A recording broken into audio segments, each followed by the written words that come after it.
At People's State Bank, we promise to protect your money without adding unnecessary fees, to work with your schedule, to answer your questions, even the ones you didn't know you had, to work with you one-on-one so you feel comfortable every step of the way, to keep things simple and keep the decision-making in-house.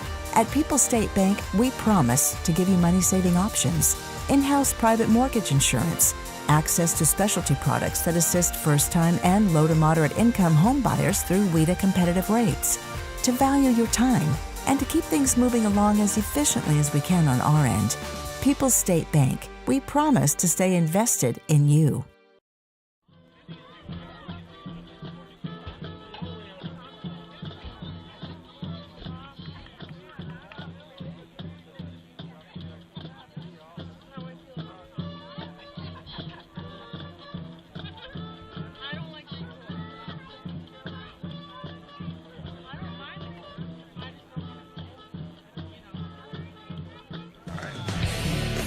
This is a Queen Bee Radio High School sports presentation. Queen Bee Radio proudly brings you Grant Regional Health Center and People's State Bank coverage of high school sports. Presented by Myers Heating and Cooling and Wolf Construction. And sponsored by Claire Bank, Cuba City Family Dental, Culver's of Dubuque, Galena, and Platteville, Edward Jones Representative Ben Reeves and Elena Reeves, Fuller's Milker Center, Nutrition World, the Peterson Agency, Raleigh Cheese, the Shoebox, and Tricor Insurance. Good evening. Welcome to Cuba City High School. Rob Spangler, Tyler Dictanis, bringing you People's State Bank coverage of high school sports presented by Wolf Construction and Myers Heating and Cooling. And we're coming to you from the Wolf Construction broadcast booth. This is the Raleigh Cheese pregame show. The Cuba City Cubans still looking for their first win of the season, but it's homecoming, and I can smell something in the air, Tyler. And it's not just the delicious concession food that they have, which the pork chop sandwich. Yes, absolutely. Absolutely. The go-to. And as you said, Cuba City looking for their first win of the season, taking on Parkview, Albany this evening, who is also looking for their first win of the season, not just of the season, but also their first win in the SWAL since they've joined the conference back last year. So what? Yeah, exactly. What? Yep. Incredible. So you have this stat. Break it down for our listeners here for Parkview, Albany. It has been a hard luck program, hasn't it? Yeah, absolutely. They're if you go back to the spring 2021 season when the COVID year was, they had a 2-4 record during that season. Their last win came on April 19th, 2021. That's 522 days ago. Wow. So it's been a while since Parkview Albany has been in the win column, and as we said, since joining the SWAL, they came from the Trailways Conference. Since joining the SWAL, they are 0-14 in conference play. So this is a team, obviously still very young. You know, they have only 5 or 4 seniors on this team of 34 that are on the roster. But this young team is looking to make their imprint on this conference and be competitive. And this might be their best opportunity to knock off one of these SWAL teams that have been kicking them down since they joined the conference. I agree. Someone tonight is getting off the schneid, Tyler, right, as they say. Someone is walking out of here with their first dub of the season. Is it Cuba City? Is it Parkview Albany?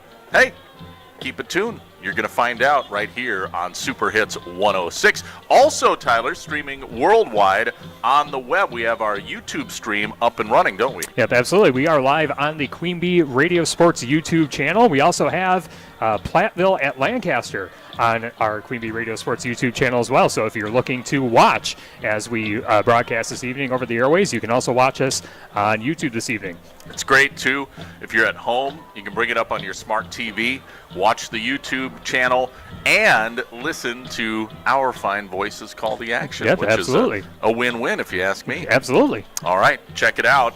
But thank you for listening, of course, here on Super Hits 106 and also streaming worldwide at superhits106.com and our mobile app and on your smart speaker. It's the Raleigh Cheese pregame show presented by Raleigh Cheese at the intersections of Highways 11 and 23 in the heart of Lafayette County. Don't forget the cheese. Homecoming night 2022. The Cuba City Cubans hosting Parkview, Albany. And we're going to visit with Guy Kopp, head coach for the Cubans, right after this timeout on Super Hits 106. Pre-game one. Friends and family, is there anything more important in life? Hi, this is Dick Gregory from Home and Floor Show in Dubuque, and the short answer is no. There's nothing more precious, and that holds true for us at Home and Floor Show. So right now, we're saying thank you in a big way with our biggest friends and family event ever. So if you need new flooring, furniture, carpet, granite countertops, cabinets, or blinds, please stop out for these special savings as our way of saying thanks. And right now, our furniture galleries are brimming with new fall products, and you can save 40 to 60% off when you combine your friends and family discount on top of our regular sale prices. Plus, on top of great sale prices on carpet, luxury vinyl tile, granite countertops, or blinds, when you spend just $1,000 or more, you'll receive a free family and friends discount of $250. Then check out the savings on custom showers with a special $500 discount and save up to 60% on all Kichler lighting. For us, friends are like family, and it's only at Home and Floor Show, Dubuque. Some exclusions apply. See store for details. Welcome back to the pregame show. Rob Spangler joined by the head coach for the Cuba City Cubans, Guy Kopp. And Coach Kopp, thanks again for taking time to chat with us today. Oh, thanks for having us, Rob. Appreciate it. So you guys have a big one tonight, homecoming night, and you get Parkview Albany, a team that, no disrespect for them, but I think this is definitely a winnable game for your club. Yeah, we feel we match up well with them. They're young. We're young. They took some lumps. We have taken some lumps all season.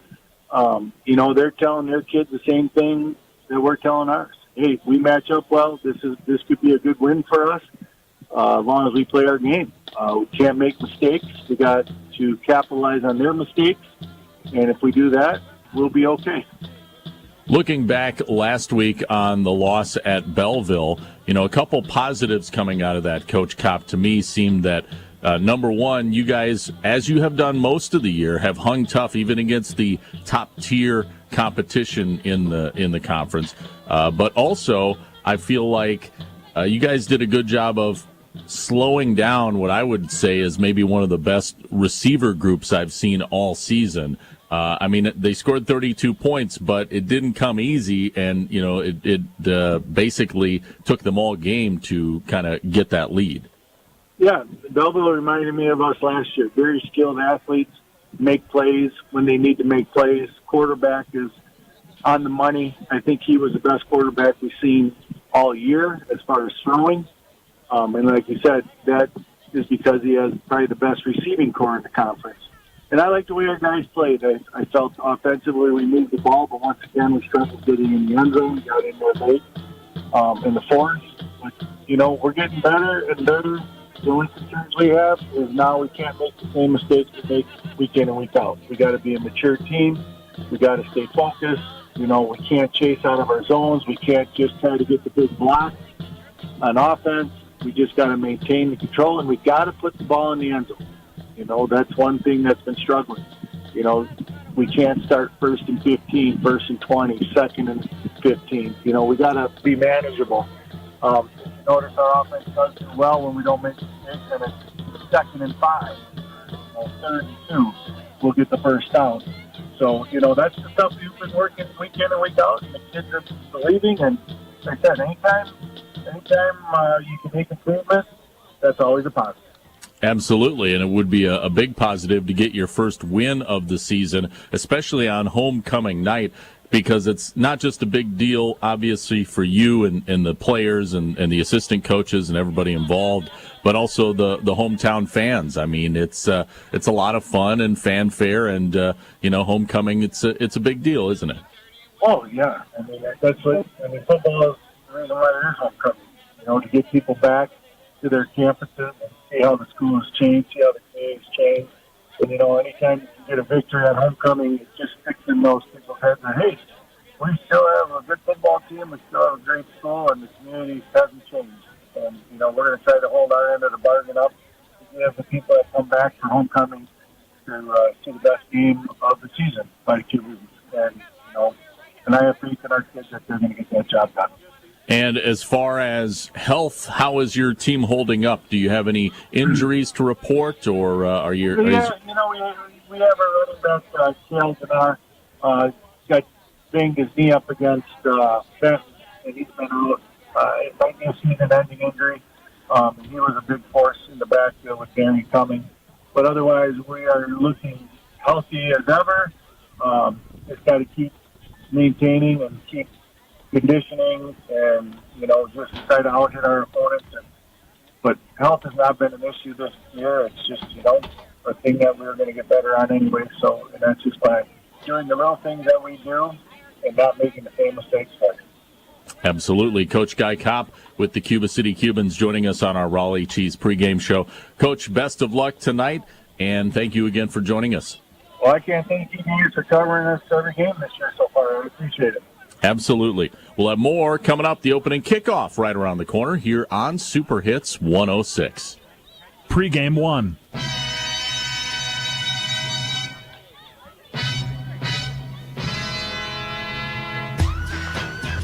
Back at Cuba City High School, Rob Spangler, Tyler Dictanis on the call. We're coming to you from the Wolf Construction broadcast booth. This is the Raleigh Cheese pregame show presented by Raleigh Cheese. It's at the intersections of Highways 11 and 23 in the heart of Lafayette County. Don't forget the cheese. HoCo Night 2022 here in Cuba City. And the weather has definitely changed, Tyler. Fall literally started this week. And the weather went from 90 to 60 like it saw a state trooper on the interstate. Yeah, it could have given us a little bit of a warning or a little bit of an adjustment period, but, these are, the perfect nights, and I do think, this makes for a great environment. We don't have the sun in our eyes anymore. That's a positive thing, but, the field looks great. The view looks great. Homecoming night, great environment, awesome night for high school football. We both broke out the hoodies, too. It's yes, definitely hoodie weather. Let's look at our other broadcasts on our Queen Bee radio stations tonight on our Raleigh Cheese pregame show. Platteville is at Lancaster, a huge SWC matchup. Now, Lancaster still kind of in the running for supremacy in that conference. Of course, they suffered a loss earlier this year to Prairie du Chien, a heartbreaking, close loss. But Platteville, they're no slouch. They're coming in there looking with a puncher's chance to take out Lancaster. Should be a good game. That's over on 97.7 Country tonight. And then we've also got, I think, maybe the best matchup of our three Queen Bee radio broadcasts, Benton Scales Mount Schulzberg at Southwestern East Dubuque. To me, that is a premium matchup, and you can hear that one over on the X Extreme 107.1 tonight. Yeah, that's a very interesting matchup. Saw Southwestern East Dubuque last week against Blackhawk Warren, and Southwestern East Dubuque hung with Blackhawk Warren after being down 24-0 early in the game. They came back and responded really well, and I think that they really are the wild card in the Six Rivers Conference now that they're co-oping with East Dubuque. Obviously, last year couldn't finish the season due to COVID and injuries and stuff like that, but new co-op, new head coach, new system.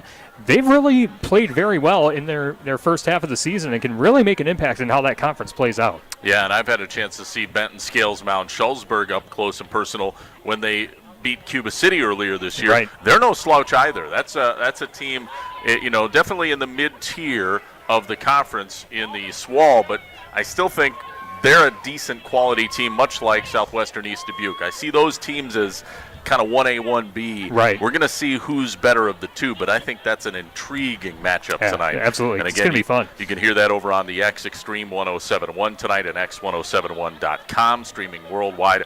Our game, Parkview, Albany at Cuba City. Someone is going to get their first dub of the season. Could it be the Cubans on homecoming night? I think there's a definite chance of that. And don't forget also the Brewers are taking on the Reds tonight. That game underway over on ESPN Radio, AM 1590 WPBL. That's a quick look at our schedule for this evening on Queen Bee Radio. This is Dubuque Super Hits 106 KIYX, Sageville, Dubuque. We're approaching the top of the hour, the opening kick. Coming up in just a few moments here on homecoming night. We're going to take another timeout. We'll be back with the Nutrition World starting lineup and more after this here on Super Hits 106. Rookie's Food and Spirits on Highway 14 in Mazamani is the perfect chaser to your shoebox shopping experience. Like Rookie's Food and Spirits on Facebook for updates on dine-in, takeout, and delivery service. Rookie's Food and Spirits. Hi, this is Christine Raleigh of Raleigh Cheese, wishing all area athletes successful seasons. Cheese is a great source of protein for school lunches or a snack before the big game. Stop in and try some of our award-winning artisan cheeses like Dunbarton Blue, Red Rock, and Little Mountain. We have fresh cheese curds weekly and a wide variety of snacks and beverages, plus made-to-order cheese trays. Shop locally and taste the difference of handmade Wisconsin cheese. Plays our national anthem.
It is homecoming night 2022 in Cuba City.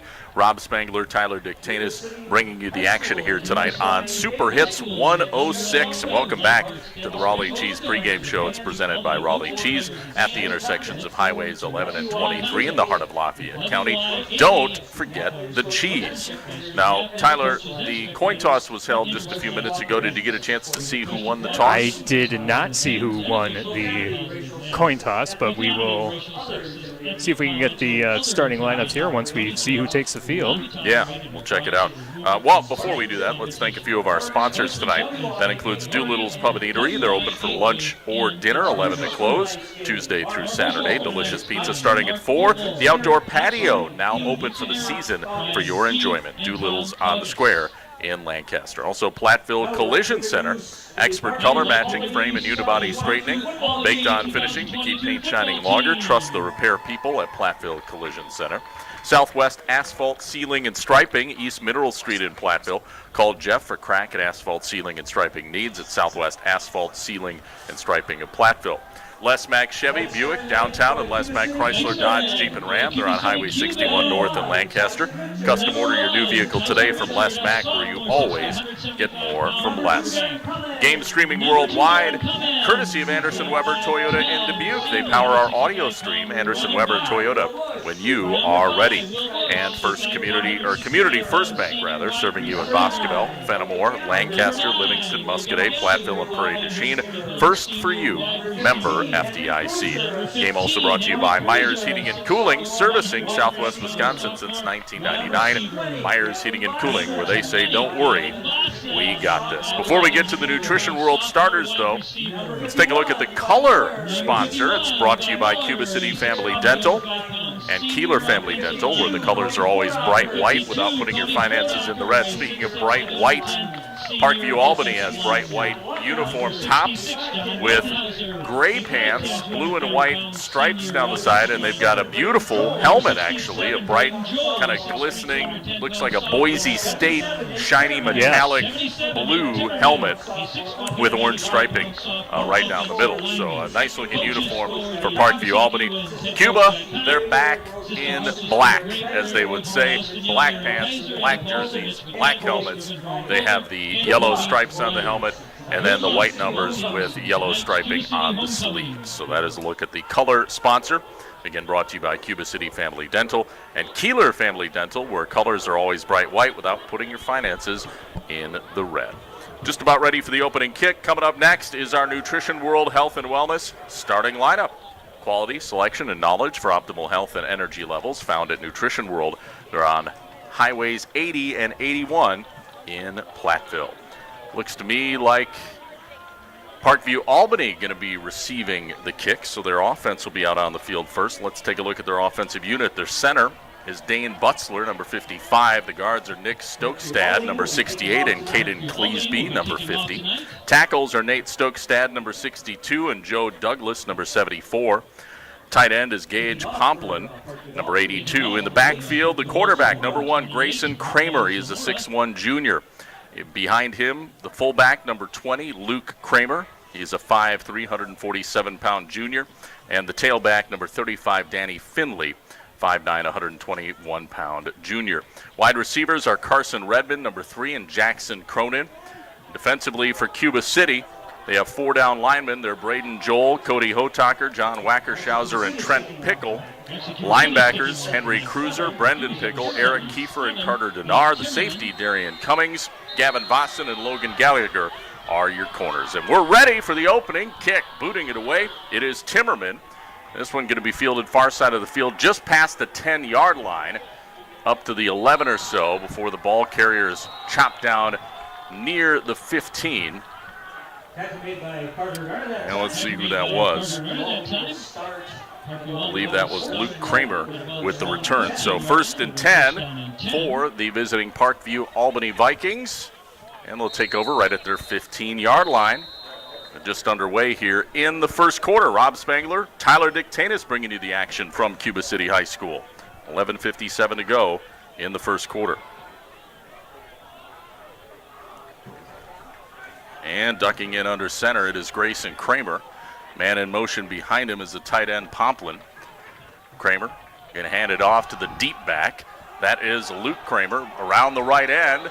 Bounces it outside, a decent gain of close to 5 yards on first down. Not bad for Luke Kramer out of the backfield.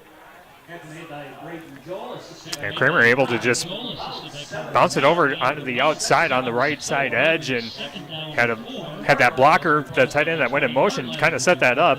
Nice run on first down. Yeah, actually almost 6 yards, so a little bit more than what we thought initially. 2nd and 4 here for Parkview Albany. This time, again, Pomplin in motion from right to left. He's the tight end. Kramer under center. Pitches again to Luke Kramer around the left end. Lots of running room.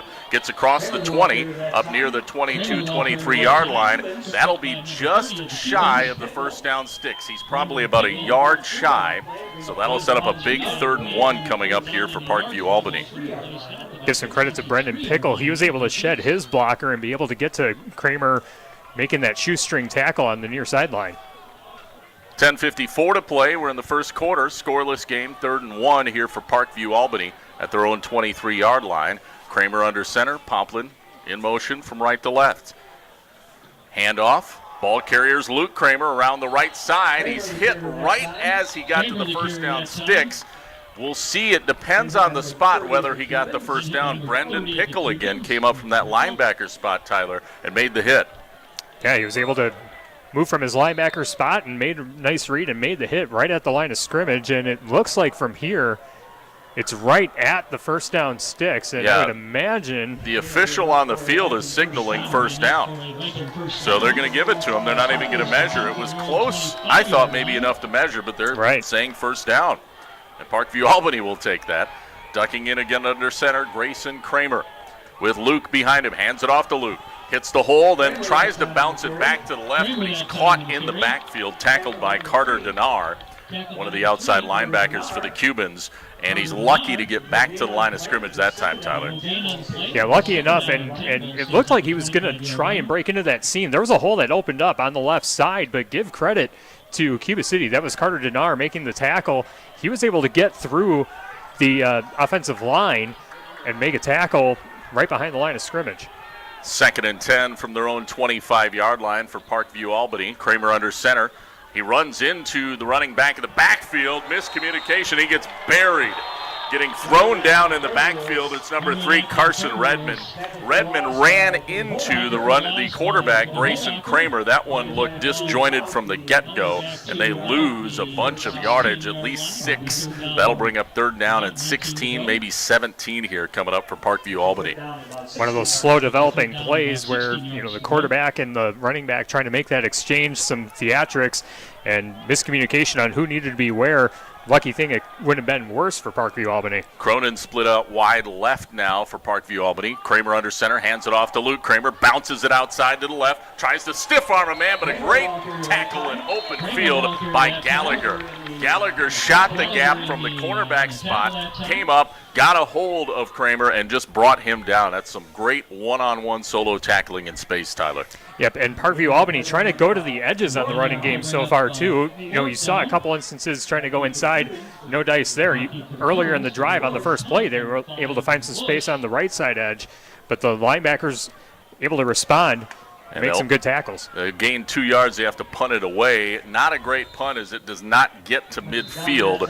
It'll be down at about the 48-yard line of Parkview Albany. So great starting field position for Cuba City as they take over at their opponent's 48-yard line here in plus territory with 8:21 to go in the first quarter. A great start or potential start opportunity for the Cubans, Tyler. And I'm sure that's something that Coach Guy Kopp was stressing and hoping for this Cuba City team, getting to a strong defensive start with the outcomes of the previous game so far. They got 2 receivers split left, 1 to the right. Shotgun formation here for Tyson Richard. Hands it off. Run play by Cummings up the middle, and he is hit right near the 45-yard line. So picks up a couple, almost 3 yards on that run. That was right between the tackles.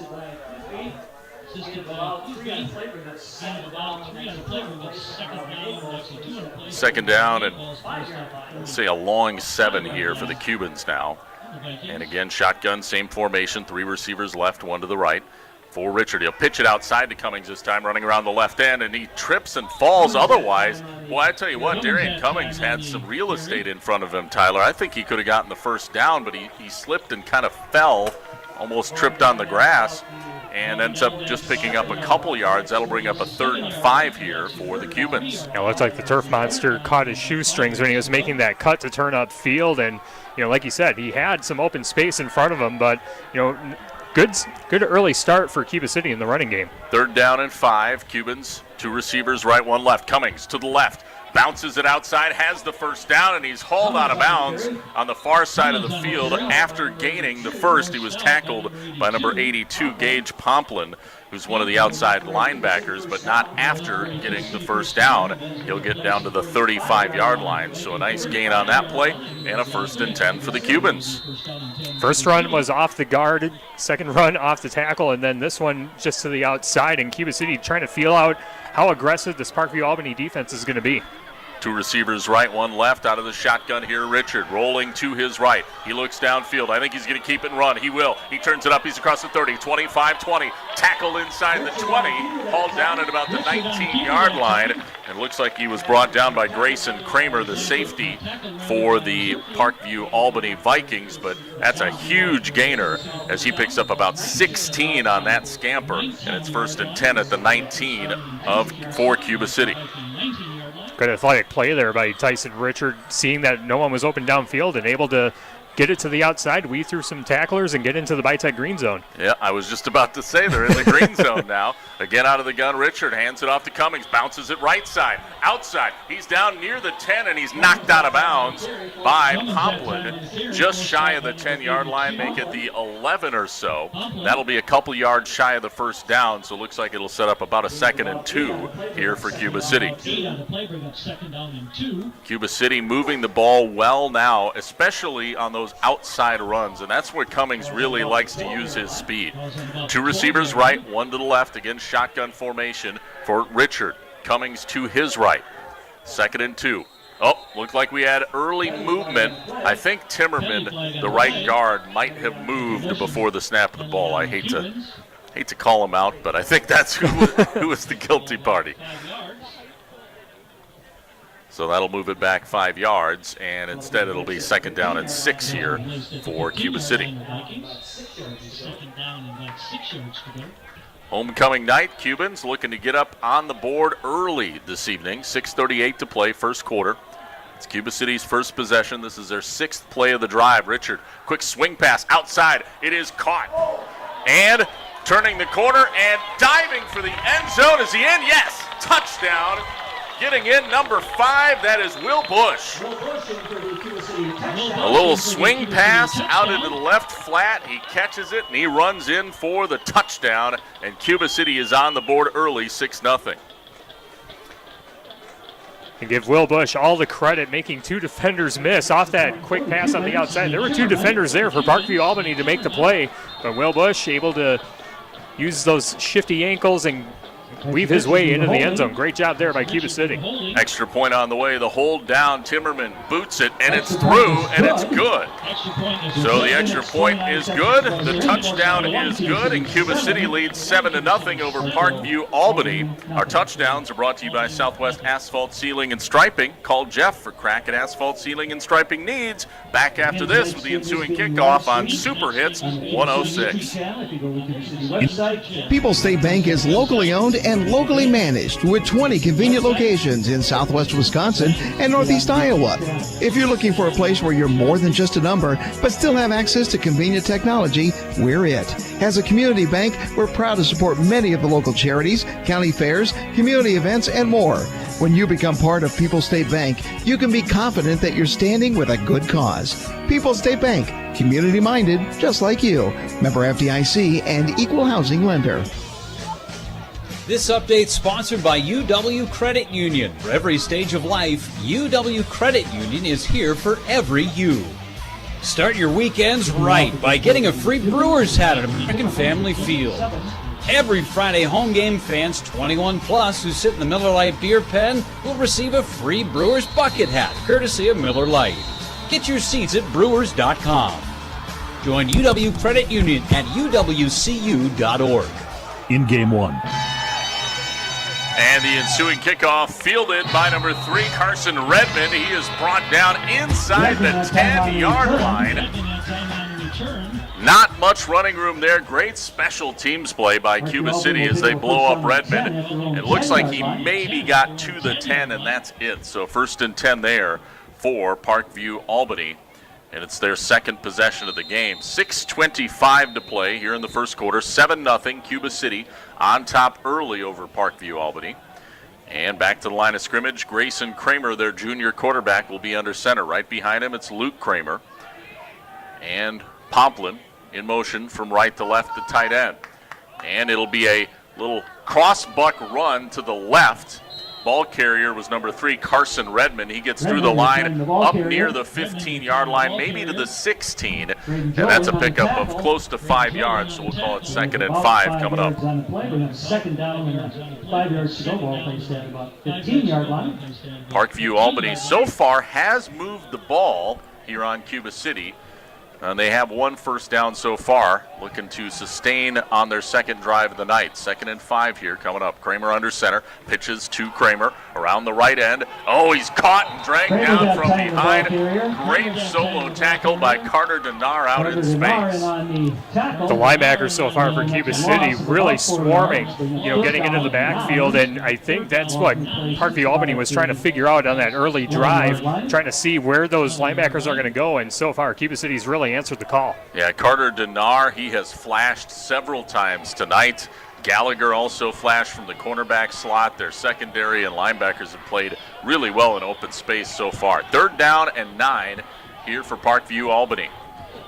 5:14 to play, first quarter. And it's going to be a handoff up the gut this time. Finley, the ball carrier. And he tries to get through, and not a whole lot of running room. Maybe picks up a couple yards, but that's it. And that'll set up a 4th and 8 and a punting situation here for Parkview Albany.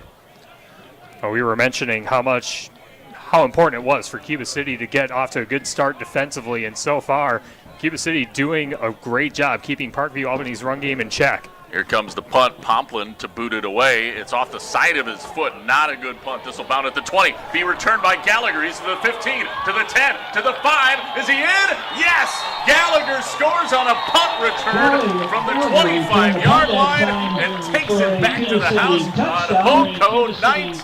And Cuba City is off and running, Tyler, up 13-0.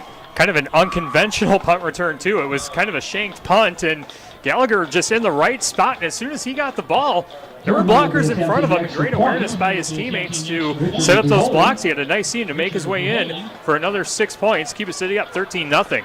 Cuba City going to try the extra point here. The holder is Richard, and again the big lineman Timmerman to kick. He's one of those straight-on big offensive lineman kickers. He has plenty of leg, but is it through? No, it's wide right. I mean, he jacked that ball, but unfortunately didn't get it through the uprights. Booted it wide right. So it'll stay 13-0. Cuba City with 4:33 to play here in this first quarter, and we'll be back after this on Super Hits 106. For residential, commercial, or ag building projects, call on Wolf Construction, LLC of Lancaster. Todd Wolf and his crew pride themselves in providing full service for their customers at the highest of quality. Wolf Construction, LLC of Lancaster, proud to back our local athletes. Thompson's IGA Cuba City, it's National Family Meals Month. From now until September 26th, get the deal on all your favorite Best Choice and Always Safe brands. Always save lowest prices every day. Learn more at thompsonsiga.com. Hometown proud. If life's worries are getting you down, don't let insurance be one of those worries. Call the Peterson Agency in Argyle. Representing Hastings Mutual Insurance Company, the Peterson Agency's job is to reduce and eliminate your auto, business, home, and other insurance worries and satisfy your insurance needs. The Peterson Agency in Argyle, representing Hastings Mutual Insurance Company, known for Midwestern values since 1885. They know insurance. The Peterson Agency in Argyle. In game 2. Danny Finley on the return for Parkview Albany on the ensuing kickoff. Takes it from the 20 up to the 25 and then stopped near the 30, where it'll be 1st and 10 for Parkview Albany. So it'll be their best starting field position actually of the night. Starting at their own 30-yard line here. Let's see if the Parkview Albany Vikings can get something going after Cuba City just returned a punt 25 yards for a touchdown by Gallagher. 4:25 to play, first quarter. Kramer under center, pitches it to Luke Kramer, runs around the left end, tries to bounce it outside. He's ripped down from behind, tackled by number 10. That is Trent Pickle, who got a hold of him, ripped him down just across the 30, maybe to the 31-yard line, and that's only about a yard and a half or so. So we'll call it 2nd down and 9 here for Parkview Albany with 3:58 to play in the first quarter. 13-0. Cuba City. Great start on homecoming night for the Cubans. Parkview trying to weather the storm and get something going for themselves offensively. 2nd and 9. They have a receiver split wide right. That's Carson Redmond. One receiver to the left. Handoff to Kramer running right. And he's hit in the hole and tackled immediately by Carter Denard, who swallowed him up for no gain or maybe even a loss of a yard. Well, maybe a half a yard is what he lost. But on the play, bring up 3rd down. It'll bring up 3rd and long here nonetheless for Parkview Albany. Oh, our last touchdown brought to you by Platteville Collision Center. Platteville Collision Center is on East Mineral Street. Proud sponsor of high school athletics. 3:10 to go. First quarter, 13-0 Cuba City. Kramer back to pass for Parkview Albany. Winds up and fires deep, near side. Redmond there, but it's broken up beautifully by Gallagher. Gallagher had good coverage on the play. Redmond was in the vicinity, had his hands on it, but Gallagher knocked it away from him. The pass falls incomplete, but there is a flag down on the play. So let's see what the indication is here. Haven't seen what the official is walking over to the near side. Oh, it's a sideline warning on Parkview Albany, it looks like. So the pass will fall incomplete. That'll bring up 4th down. The pass is complete. Sideline warning on the Vikings. 4th down. So 4th down and almost 10. Parkview Albany punting, and Once again, Gage Pomplin on to punt it away. Let's see if he gets a better one. Yes, he does. This one high into the near side, fielded at the 39-yard line by Will Bush. Down the sideline, he tiptoes the sideline across the 50, and he's knocked out near the 45-yard line, make it the 47, maybe the 48 of Parkview Albany. But a nice punt return nonetheless by Will Bush.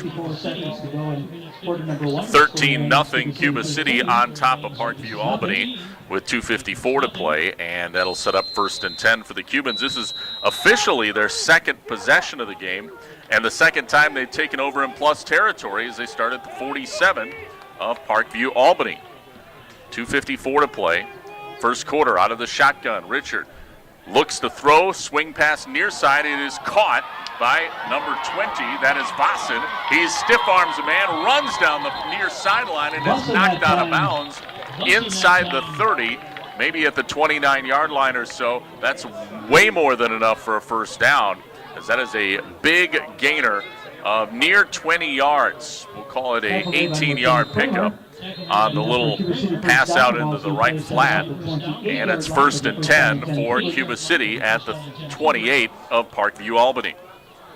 Back to the line, Cubans have it. 2 receivers right, 1 to the left. Richard out of the shotgun, hands it off to Cummings around the left side, cuts it back up the middle, spun forward inside the 20. He's hauled down. Looks like he's tackled by number 75 for Parkview Albany. That would be Grenwald, rather. And it's 2nd down and 1 coming up here for the Cubans. So a 9-yard pickup on first down by Cummings. Just over 2 minutes left in the first quarter. 13-0 Cuba City. Richard takes it, hands it off to Cummings, up the gut, breaks a tackle, busts it back out to the left, turns on the speed, and he's gone. Touchdown. Cummings in for the Cuba City touchdown. Make that an 18-yard touchdown run by Darian Cummings, and Cuba City is off and running.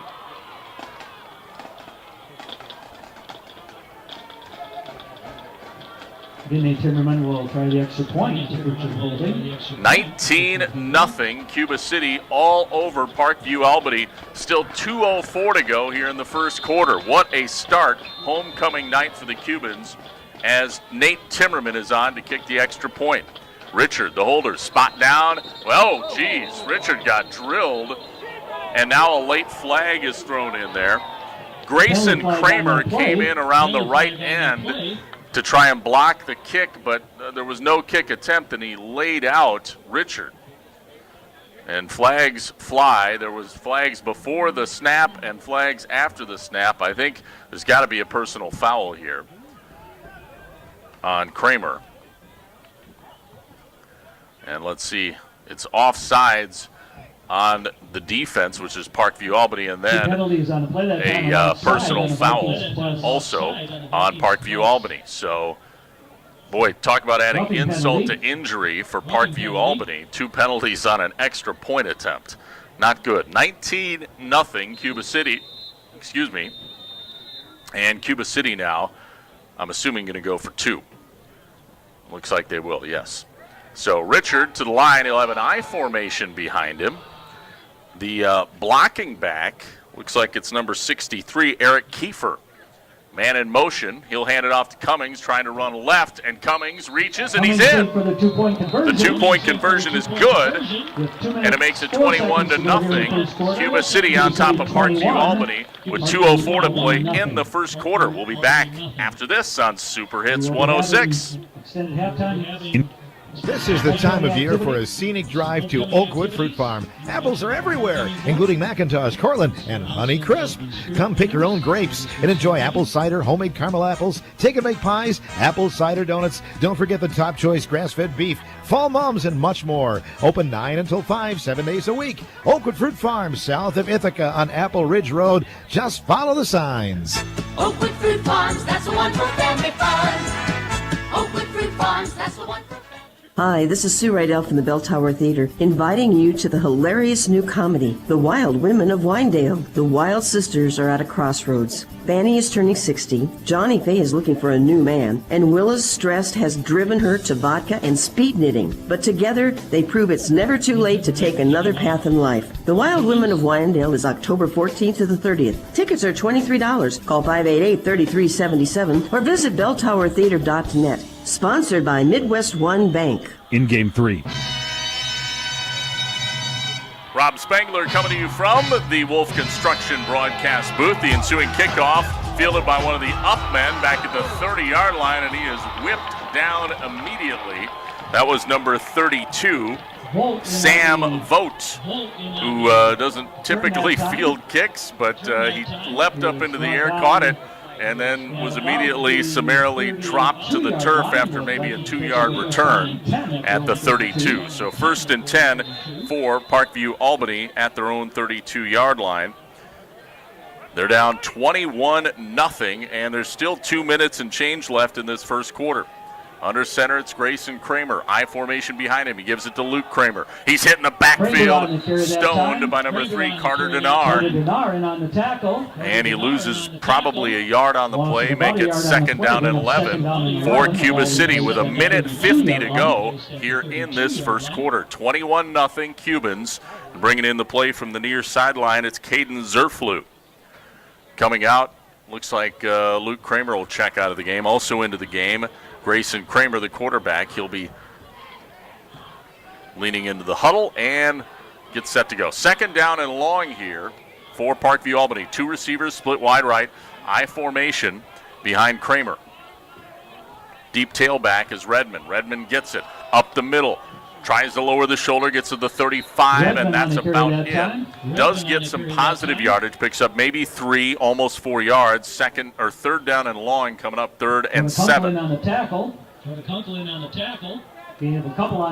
A minute 2 left here in this first quarter. And again, 21-0 Cuba City on top of Parkview Albany. 2 receivers split wide left. Again, I formation. Big 3rd down here for Parkview Albany with Kramer under center. He'll pitch it to Redmond, trying to turn the corner left side. Cuts it back, gets near the 40, falls ahead to the 41, but that's still going to be a couple yards shy of the first down. And that'll set up a 4th down and about 2 coming up here for Cuba City with 29 seconds left in the first quarter. Again, they lead 21-0. Well, we'll see if Parkview Albany is going to go for it here. And looks like they are going to go for it. So at their own 41, Parkview Albany going for it, 4th and 2. Kramer under center. And we have a whistle before the snap. Looks like they would have gotten the play too. Finley looked like he had the first down run, but a timeout taken on the field by Parkview Albany. So we'll take some time and thank our sponsors, and they include the fine folks at West End Salvage in Lancaster. See Junkyard Joe Krantz and West End Salvage for recycling. West End Salvage handles construction and demolition waste too. That is West End Salvage in Lancaster. Vondra Ag Service. They sponsor any field goals made in the game. See Brady Vondra, your local Beck's hybrid dealer in Platteville, to help you reach your field goals. Claire Bank. They have 8 locations in southwest Wisconsin, proudly supporting the area's high school sports teams. Claire Bank, where they say we can do that. Member FDIC and an equal housing lender. And our game brought to you by Donnie's Tire and Auto in Dickeyville. Call the only hooker in town for 24-hour towing service at 568-3014. That's 568-3014. Your home for excellent car care. Donnie's Tire and Auto in Dickeyville. And Cuba City Collision and Repair LLC. Cuba City Collision and Repair is a wreck amended by a long list of satisfied customers. See Joel Groom and the crew at Cuba City Collision and Repair. And finally, Gooch's Greenhouse in Keeler. The best pizza in southwest Wisconsin at Gooch's Greenhouse. Here we go, 4th down and 2 for Parkview Albany. They'll hand it off. Redmond up the middle, not going to get there. He is stoned up the gut and surging up to make the tackle. Looks like number 62 for the Cubans. That is Caleb Tranel, who makes the stop, and that'll be a turnover on downs, and Cuba City will take over at the 41-yard line. 1st and 10 Cubans with 3 seconds left in the first quarter. And you can't ask for a better start for Cuba City, can you? I mean, the defense is showing up. They're doing their part. Special teams doing their part as well. Offense moving the ball. Awesome start for the Cuba City Cubans here tonight. Well, they actually, before they show the turnover on downs, they're going to bring the chains out to measure. But, Tyler, I didn't see any way possible that that's a first down. Yeah, sorry. In fact, the first down they gave Parkview Albany earlier in the game was a much closer first down mark than this one. I feel like Redmond was nowhere near the first down sticks. But I guess we'll see if I'm right or wrong. They have set the chain. Yeah, not even close. Nope. Yeah. No, first almost down. A full yard. Yeah. It's kind of odd to me that they brought the chains out because this again did not look like it was going to be close, and it wasn't. so Cuba City takes over 41-yard line of Parkview Albany. 1st and 10 with 3 seconds left here in this first quarter. So they're up 21-0. Tyler, theoretically, if they score on this play, they could be up 4 scores than 7 years ago in the first quarter. All right, Cubans working out of the gun. It's Richard. 4 receivers set, back to pass. He's pump faking, looking deep, throws for Cruiser. He catches it, and he's inside the 15-yard line. It'll be first down to begin the second quarter. That's the final play of the first quarter. 21-0 is the score, and we'll take a timeout with the second quarter coming up next here on Super Hits 106. Culver's could have only started in Wisconsin. Our team member Nick will tell you why. Oh, yeah, that's an easy one. Wisconsin is the dairy state, so naturally, Culver's was inspired by everyone's favorite rich and creamy tradition, frozen custard. We make our fresh frozen custard in small batches in every Culver's. It's a match, or batch, made in heaven. Come have a taste of Wisconsin. Welcome to Delicious. Stop by Culver's in Dubuque, Platteville, and Galena. Brushing and flossing are just a part of keeping your mouth healthy. This is Dr. Matt at Cuba City Family Dental. Regular dental checkups help you maintain a beautiful smile. But we know even with great oral care, accidents can still happen. That's why Cuba City Family Dental offers same-day crowns, veneers, teeth whitening, and more. Make your appointment and see why people in the tri-states can't say enough good stuff about the staff at Cuba City Family Dental. Call us at 608-744-2111. In Game 4. 1st and 10, Cuba City down at the 15 of Parkview Albany, and it's a quick handoff by Cummings around the right end.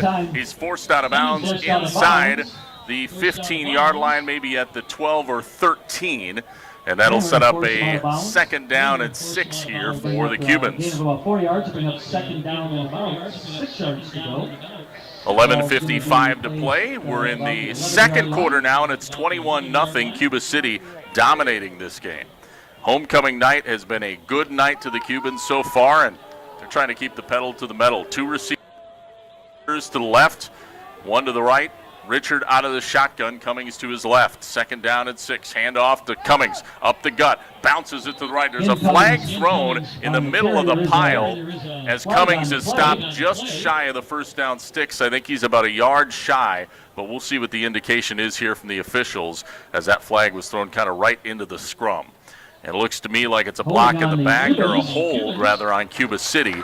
That'll take away that run by Cummings. We'll thank a few more of our sponsors here tonight. Mound City Bank, their total line of credit. They allow you to use the equity in your home to do the things you want. Stop in to Mound City Bank to apply. Offers subject to approval. Member FDIC. An equal housing lender. That'll move it all the way back to the 22-yard line for Cuba City, and working out of the gun, it's Richard. Quick pass to Cruiser. Left side, follows his blockers to the 15, 10, 5. He's in, I believe. No signal. No, they're going to mark him out at the 1.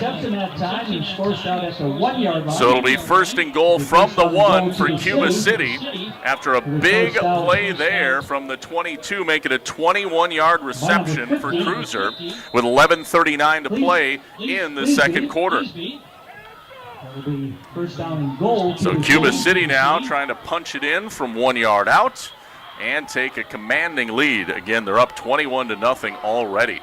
So what a performance so far by these Cubans. Tyson Richard working out of the shotgun here, the sophomore quarterback. Cummings to his right, 2 receivers right, 1 left. Cummings takes a snap, handoff to Cummings. He's hit at the line, second effort, dives in, and it's a touchdown. He was hit right at the line of scrimmage, and then he spun and dove in and gets the 1-yard touchdown run to Darian Cummings, and Cuba City now up 27-0. What a game by these Cubans, looking for their first victory, and they look hungry for it. Extra point attempt from Nate Timmerman coming up. Richard again, the holder. And here comes the snap. We have another whistle, and once again, Kramer comes flying in from around the end. And this is offsides again on Parkview Albany. That's the second extra point in a row that they have been offsides on. And so now will Cuba City go for 2 again, because they went for 2 last time, but no, it looks like they're going to stay out to try and kick an extra point nonetheless. So they'll just move up a little bit closer. And again, Richard to hold. Richard better keep his head on a swivel, though. Here comes the snap. Kick is on the way. Looks to be good. And it is 28-0. Cuba City with 11:32 to play till halftime. We'll be back after this on Dubuque Super Hits 106. Heads Up Salon. Sherry, Jennifer, and Brittany at Heads Up do highlights, color, cuts, perms, and new barbering services too. Heads Up Salon, North Jefferson Street, Lancaster. We also announced this Sports is presented by Ben Reeves CFP, your Edward Jones financial advisor in Platteville. Receiving an inheritance? Give Ben a call. Member SIPC, located by Nutrition World on Highways 80 and 81 in Platteville. Streaming is powered by Anderson Weber Toyota in Dubuque. What keeps customers coming back to Anderson Weber for their vehicle maintenance? We have all the factory information to fix your car properly and make sure that you're confident when you're on the road. We have a long-standing reputation for quality work. A lot of our technicians have been here for years and years, and we stand behind what we do. All of us are master level, if not master diagnostic level. You're going to get an experienced technician working on your car. Anderson Weber, you get more. In Game 5. And the ensuing kickoff is a squibber. It'll be fielded on the near sideline. Hauled in by number 8. That would be Jackson Cronin. And he'll recover it near the 30, where it'll be 1st and 10 for Parkview Albany with 11:30 to play in the second quarter. Second quarter action here, 11:30 to play. Again, Parkview Albany at their own 30, 1st and 10. And still looking to get something going offensively. They've moved the ball a little bit, but haven't really been able to sustain any lengthy drives so far tonight, have Parkview Albany. Grayson Kramer under center. He's got a wishbone behind him, 3-back set, and he'll give it to the deep back. That is Redmond running around the right side. He hammers it forward across the 35, near the 36, a gain of close to 5 yards on 1st down.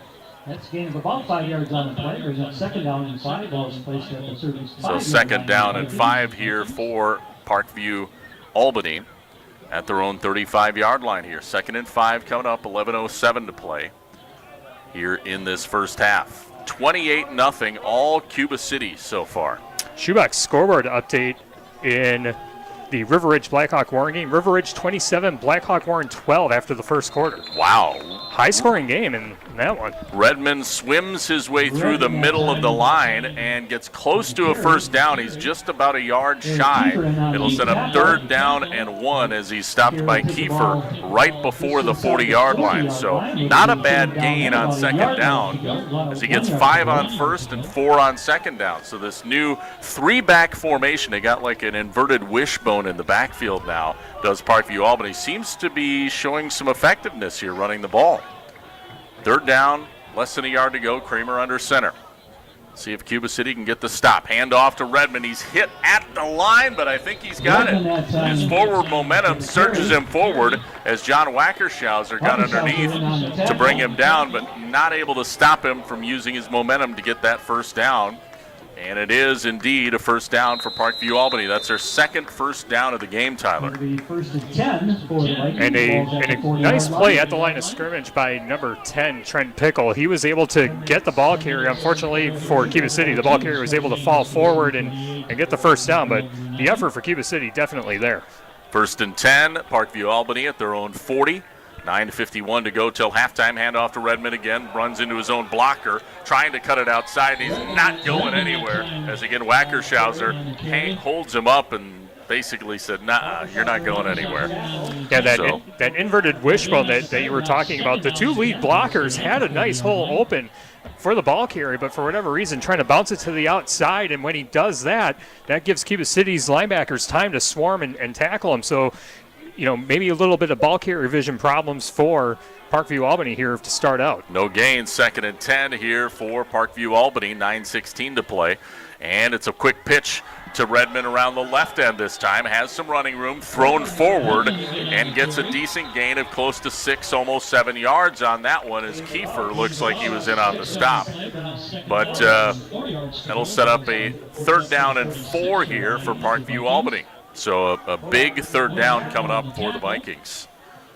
And you can tell that Parkview Albany is trying to be a little bit more aggressive when they're running the football, these toss plays, and then getting the blockers in motion, even seeing some of the linemen kind of kicking out to lead the way for the ball carrier, trying to be a little more physical than Cuba City at the line of scrimmage. Third down and 4. Kramer. He'll drop back to pass, actually. Now throws, but it's intercepted, picked off by Carter Denard. He has some blockers. He's at the 30, 25, 20, 15, 10, 5. He'll walk in. Touchdown, Carter Denard.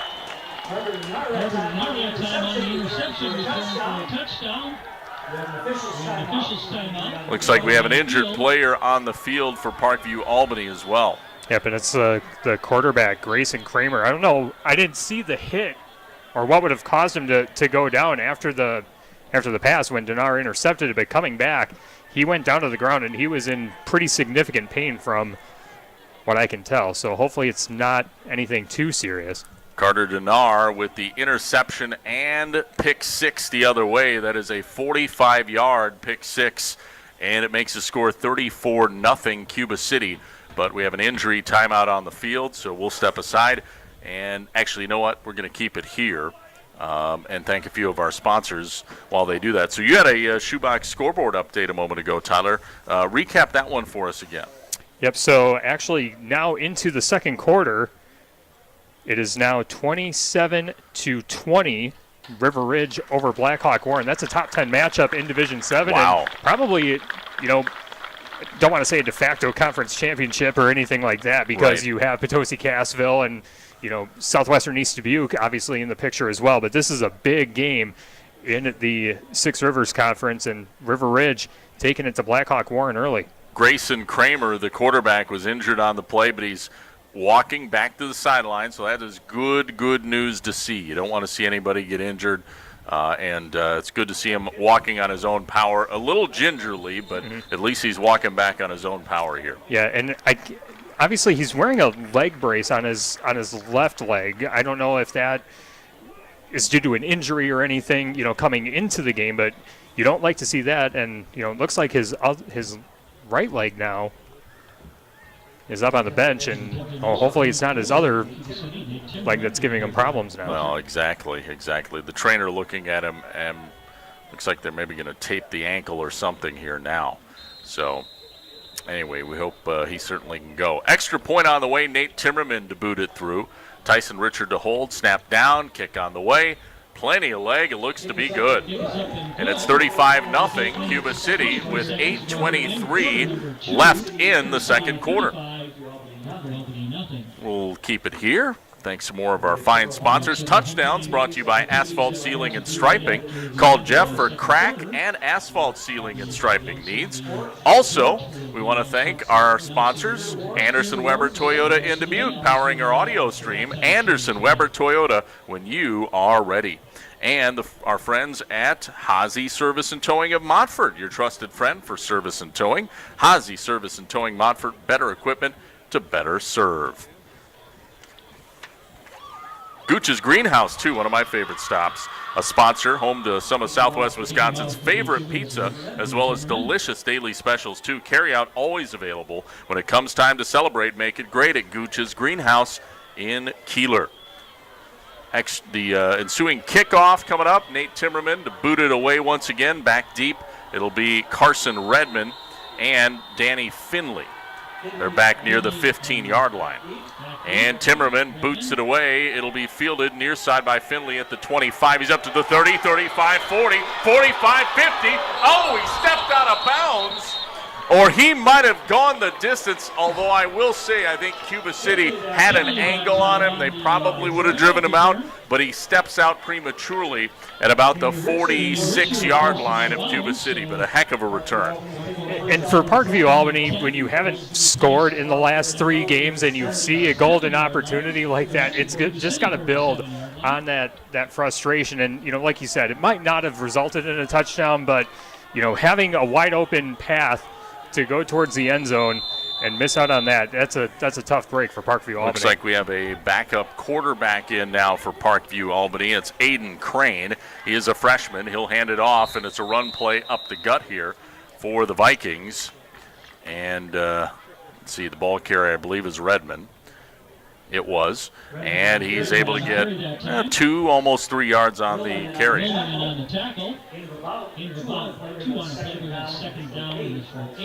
So 2nd down and 8 coming up here for Parkview Albany. 7:51 to play till halftime. Vikings once again with their backup, Aiden Crane, in at quarterback. Wishbone set. 2nd down and 8. And here comes a pitch to Redmond, trying to follow his blockers around the left end. Lowers the shoulder and tries to get to the 40. He stopped at about the 39, so a pickup of another 3 yards or so. It'll set up a 3rd down and 5 coming up here for Parkview Albany with 7:22 to play. Again, we're in the 2nd quarter. 3rd down and 5 here for Parkview Albany. They are across midfield. They're just shy of the 40 at the 41 of Cuba City. Crane under center. Inverted wishbone gives it to Redmond up the gut. He is stopped by Wackershauser and ripped backwards. And I don't believe he's going to get it. No, he's going to be at least a couple yards shy. So 4th down and 2 coming up. Well, just like the last drive, Parkview Albany was kind of staying on schedule with their run game, getting 3 or 4 yards per carry. But it's been 3rd down where Cuba City's defense has really ramped up and have been able to win the battle at the line of scrimmage and get to the ball carrier before they have a chance to get to the 1st down marker. I've been impressed with the defensive tackle, John Wackershauser. Yes. He's really stepped up. 4th down and 2. Parkview Albany going, but they jumped. Oh, no. And it's Vogt who is lined up on the left end side, and he jumped before the snap. So that is a killer penalty, as that'll move it back 5 yards. Instead of 4th and 2, it'll be more like 4th and 8. Yeah, with 6:20 to go in the 2nd quarter, looking like they're going to go for it right here. Yeah, I mean, they're in plus territory. They're down 35-0. They figure might as well. Again, inverted wishbone with Crane under center. Gives it to Redmond, trying to run around the right end this time. And nowhere to go. He's met by Fossen and ripped down. And that will be a turnover on downs. And Cuba City will take over at the 42-yard line. 1st and 10 for the Cubans. And again, talking about the linebackers and the swarming speed that they have been doing an excellent job, especially on those outside runs, closing in on the ball carrier. And another great example of that there. Awesome play by Cuba City. 5:59 to play till halftime. It is 35-0. Cuba having a ho-co to remember tonight. And I'm guessing they want to keep the foot on the gas, and they will. 2 receivers left, 1 to the right. Again, out of the shotgun, it's Tyson Richard. Cummings to his left. It'll be a handoff to Cummings running around the right end rather. He's chopped down by number 5. That is Caden Zerflew, who came up and took him out at the ankles, but a gain on the play of close to 4 yards, and that'll bring up 2nd and 6. That was a great individual effort by Zerflew there to make the tackle. He shed his blocker and was able to chop Cummings right at the line of scrimmage, and Cummings was able to fall forward to get some yardage, but give him a ton of credit to make that play. That was a very difficult play to make. 2nd down and 7 coming up here for Cuba City. 2 receivers left, 1 right. Make it 3 receivers left, 1 right. Ball on the far hash. Working out of the shotgun, it's Richard. Cummings to his right. Takes a snap, looking left. Now fires back to the right. It's caught in stride by Vossen as he falls forward down at the 35-yard line of Parkview, Albany, and that'll be another 1st down for the Cubans. Make it a 20-yard reception or so, and it's 1st and 10 here for the Cubans. Boy, they are just rolling right now. 5:07 to play till halftime, and Cuba City looking for more, up 35-0.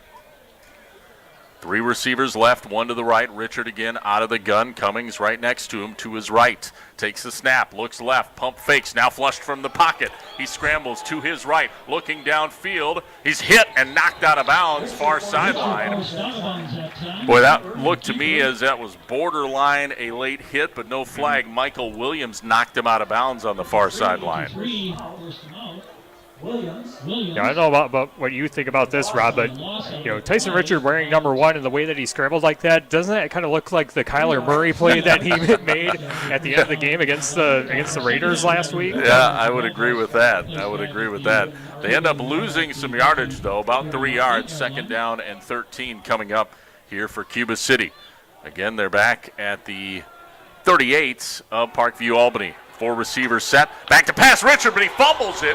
And I believe, let's see who got it. For a second, I thought Parkview Albany recovered, but now I believe Cuba City does come up with it. Yes, Timmerman under the pile came up with the ball. So very fortunate for Cuba City as they were close to turning that over for the first time tonight. But they do lose some more yardage yet again, another 5, almost 6 yards on that. That'll set up a 3rd down and we'll call it 18 now for Cuba City. Working out of the shotgun again. Here it is Richard. 2 receivers right, 1 left. Cummings to his right, back to pass. Richard rolls right. Now it's a throwback screen to the near side to Cruiser. He makes a catch. Lots of running room. He's across the 30, 25, 20, 15, 10, 5. He'll walk in. Touchdown. Cruiser, his 2nd TD of the game. Brilliant setup, brilliant execution there by Cuba City. Able to put some window dressing to get the deception that they were going to run the ball to the right side, and then Richard able to make the quick pass to the left side, and the blockers, that was clinical, setting it up, and easy run, untouched really for Cruiser to get into the end zone on a 44-yard pass. All right, there we go, 44-yard little screen throwback pass, and it's 41-0 Cuba City. We have a different extra point man on instead of Timmerman. It's number 73, that is Landon Bush, but he misses it wide left, so the extra point is no good, and it's 41-0 with 3:54 to go till halftime. Cuba City all over Parkview, Albany, and from here on out, we are going to have a running clock. So Cuba City has come to play. Coming into this game, Tyler, we knew someone was going to get their first win of the season, and I had a gut feeling it was going to be Cuba City, but holy cow, they have been emphatic tonight, haven't they? They absolutely have, and this is a great confidence booster for Cuba City, obviously starting the season 0-5, and I'll put this up to you, Rob. Last year, Benton Scalesbound Schulzberg, they started 0-5 and ended up making the playoffs with a 3-8 record, and kind of looking at how Cuba City's schedule sets up, obviously taking care of business tonight. They do have Darlington, Fenimore, and Mineral Point. Fenimore and Mineral Point, those could be winnable games, and if you get things going the right way based on what Cuba City's schedule has been to this point, Cuba City has something to play for. So you're saying there's a chance. Absolutely. I am saying there's a chance. And here comes Bush to boot it away. Yeah, I was for a second thinking you're not talking about upsetting Darlington, are you? No. You're not taking the crazy pills, are you? All right, here comes the return by Redmond. He takes it from his 30 up near the 40, where he is escorted out of bounds on the far sideline. About a 10-yard return. 1st and 10 for Parkview Albany at their own 40-yard line. Well, I mean, that's why you play the games, right? You never know. And even next week when Cuba City heads to Darlington, I mean, let's be honest, everybody's assuming, well, Darlington is the beast. They're going to win. Still got to play the game. Right. And Cuba City has been, the one thing I'll say about them, having seen them a lot this year, is they always seem to be there, especially in the first half. Things usually get away in the second half, unfortunately. I don't think this one's getting away, though. 41-0, Cuba City.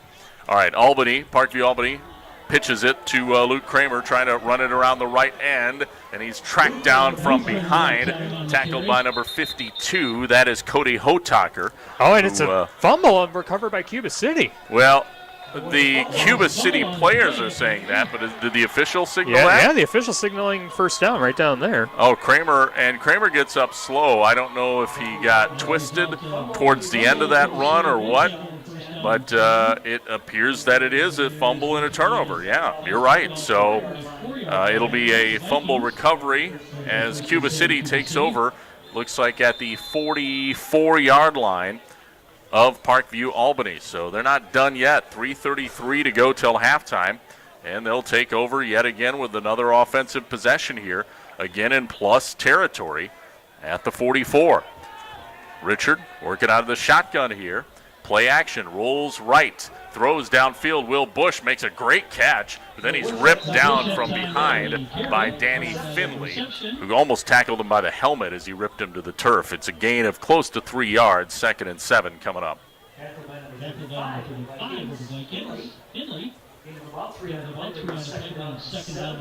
Just over 3 minutes left here till halftime. Again, 41-0, all Cuba City over Parkview Albany, and Cuba City yet again looking to score. So this Cuba City team is fired up on homecoming night. 3 receivers left, 1 to the right, shotgun for Tyson Richard.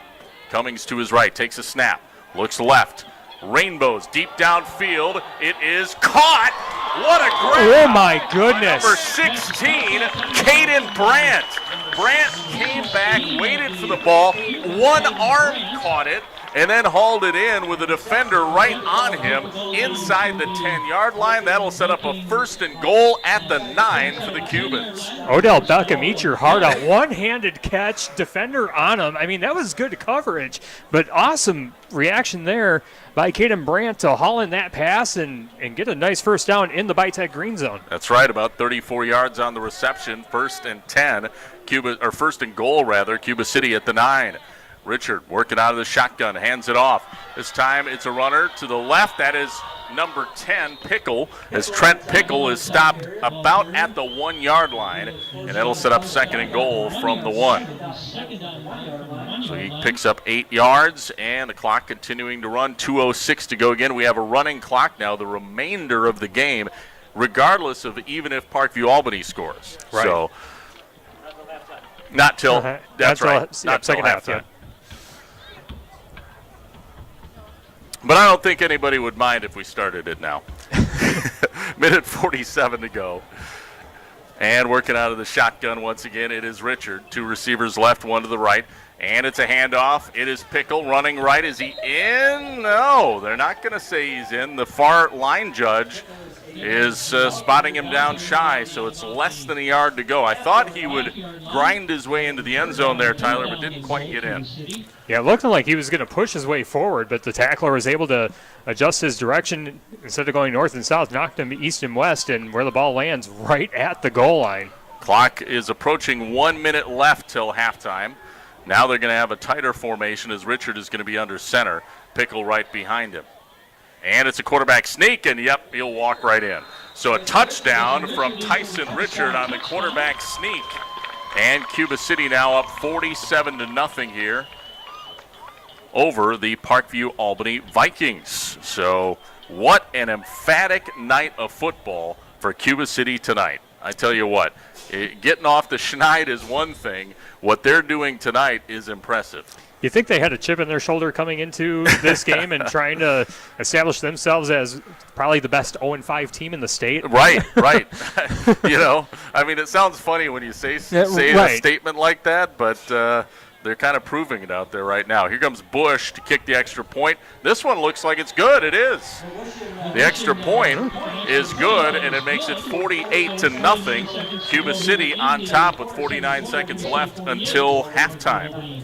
Well, once again, we'll keep it here. Let's see if we have any scoring updates on our Shoebox scoreboard presented by the Shoebox in Black Earth, the largest independent shoe store in the Midwest. And anything to report, Tyler? Well, over on our other game on the Queen Bee Radio Sports YouTube page, it looks like Lancaster is up 20-7 over Platteville with 1:31 to go in the second quarter. That one also on WGLR. That's a pretty sizable lead. I mean, Platteville, I figured that was a game that might be one of those touch and go into the second half, but almost sounds like Lancaster has really come out to play here tonight. And then over on Extreme 107.1, Benton, Scales Mountain, Shullsburg, and Southwestern East Dubuque tied at 6.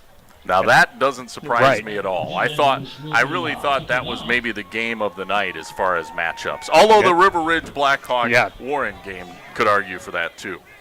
All right, thank you for those updates, Tyler. Absolutely. On the Shoebox scoreboard, 48-0 on our scoreboard. Cuba City dominating Parkview Albany on homecoming night. Here comes the ensuing kickoff. This one fielded by Redmond back at the 15-yard line. He's up to the 20, 25. He's up to the 30. And finally roped down across the 30 at about the 32, maybe the 33, and that's about it. So Parkview Albany will have one more possession with 42 seconds left until halftime to try and get on the scoreboard, but hasn't looked so good as of late.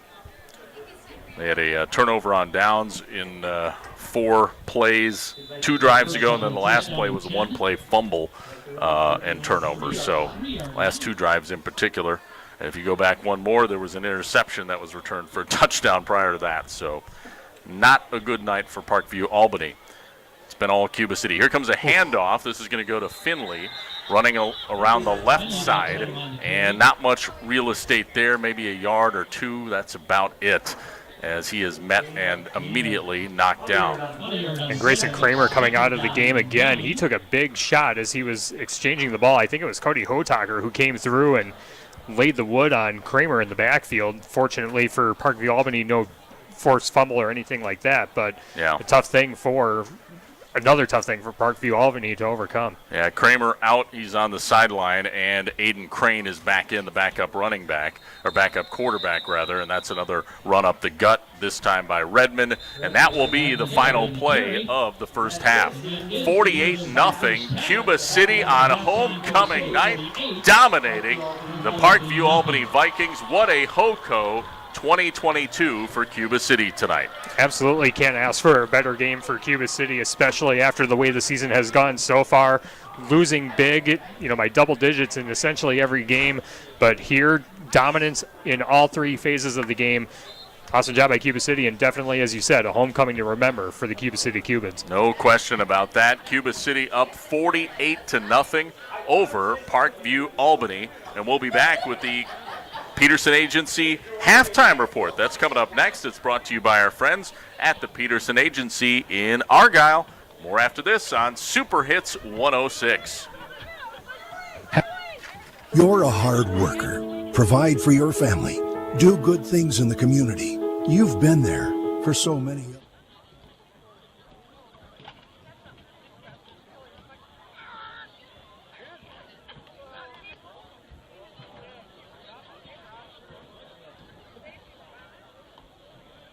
Again, we'd like to welcome everybody to the Cuba City High School 2022 homecoming.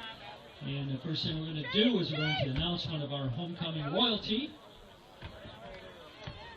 Our royalty will be standing in front of the student section.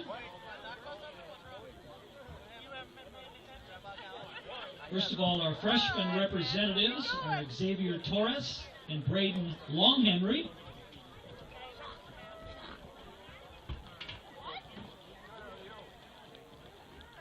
Our sophomore representatives, Austin Weber and Braden Joel.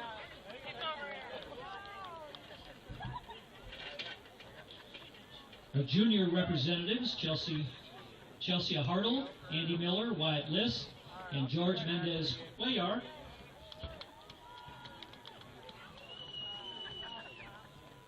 Our senior representatives, Carter Denar, Quinn Keeler, Mason Leeser, and Reese Rosenkrantz.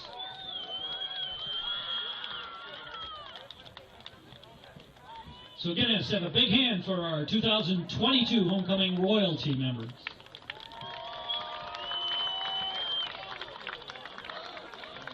Now for homecoming results, this year's homecoming activities provided many opportunities. Actually, our 2022 homecoming royalty, Cody Hodacker and Kennedy Murphy. I'm sorry, I forgot them again. Cody Hodacker and Kennedy Murphy, our 2022 homecoming royalty. Now our homecoming results. This year's homecoming activities provided many opportunities for students to participate in a wide variety of activities, including dress-up days for each day of the week, an obstacle course, powder puff football, powder puff volleyball, a lip sync, a trivia contest, a beanbag competition, fence decorating, float building, the parade, and the classic daily battle cry. The winner of the Spirit Board goes to the seniors, the class of 2023. The top prize for fence decorating goes to the sophomores. Coming in first for the float was the sophomores, class of 2025. The favorite activity on Friday is the beanbag competition, and while it was close, the juniors ended up that time with the most points due to a large percentage of class participants. And after all the points were tallied from all events, in fourth place, the class of 2026, the freshmen. In third place, the class of 2024, the juniors. This year's winning class for the third year in a row, the class of 2023. Congratulations, seniors. Come on down to the track and claim your Spirit Stick.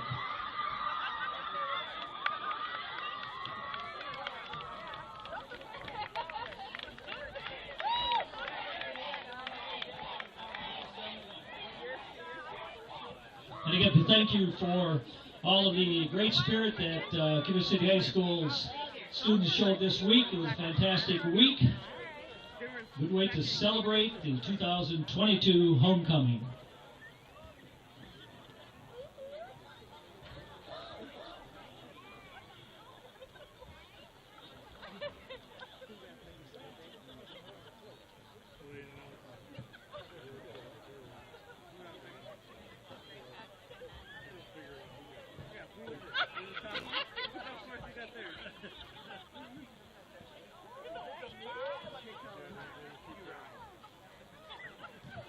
The Cuba City High School Marching Band, under the direction of Ms. Julie Clayton, would like to present their 2022 field show featuring songs by Pitbull and Megan Trainor.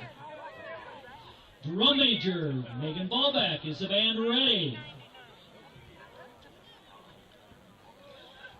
Released on July 23rd, 2014, Fireball is a song by American rapper Pitbull featuring vocals from American singer John Ryan.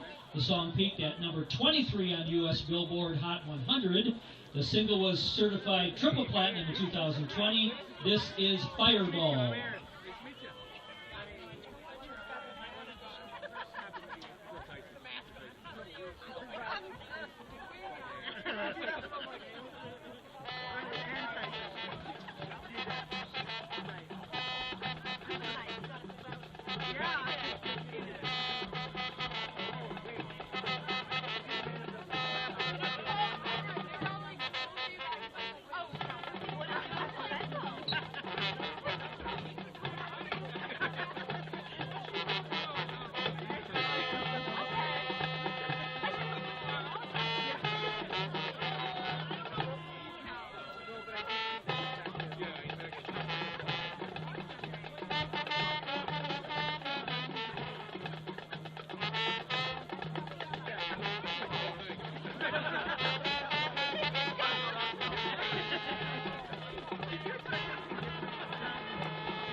drum major Titus Morgan Ballback.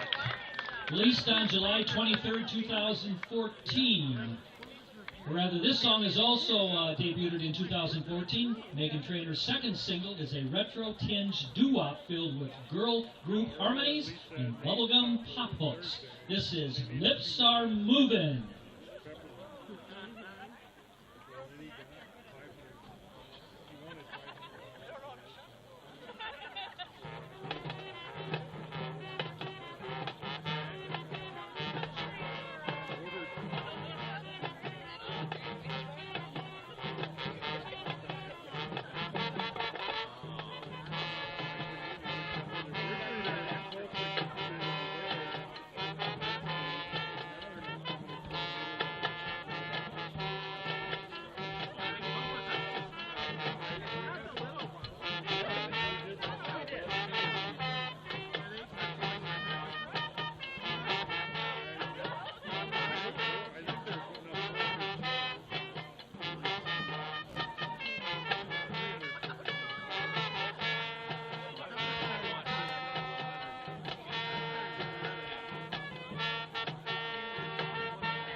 Your 2022 Cuba City High School Marching Band under the direction of Miss Julie Clayton.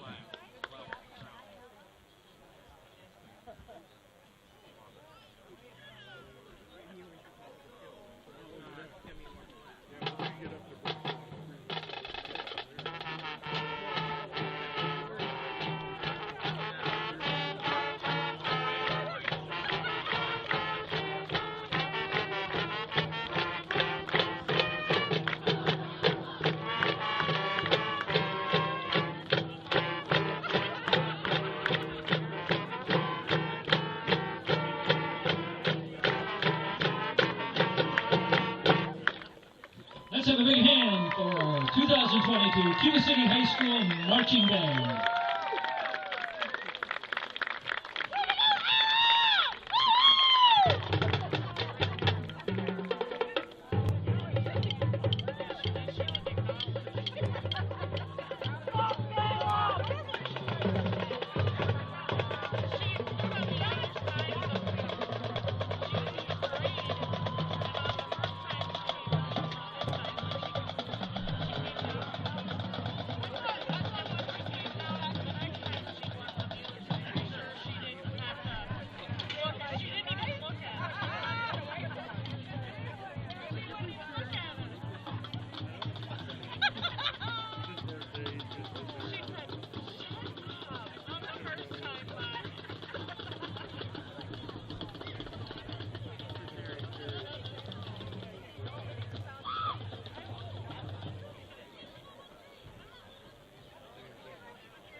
They've been at a lot. She's got a UW lacrosse.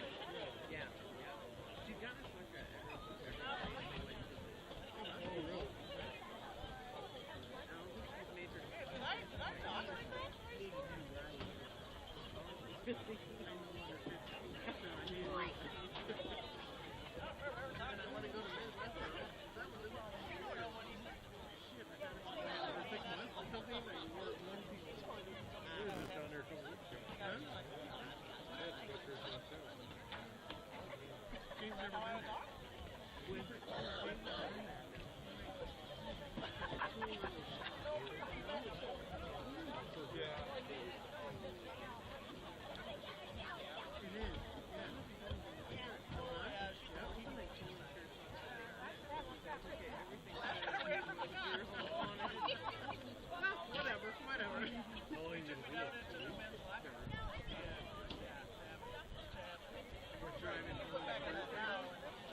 They only play Sunday.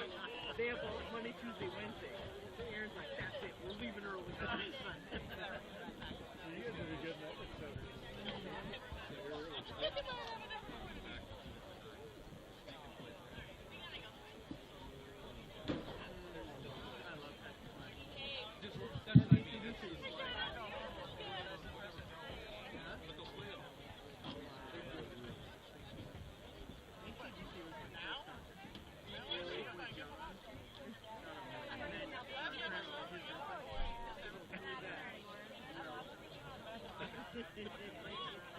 Tom is into that trail. You know, he's going to do it. Tom is into that. Yeah. Huh? Just give him no idea. Well, where was the concert?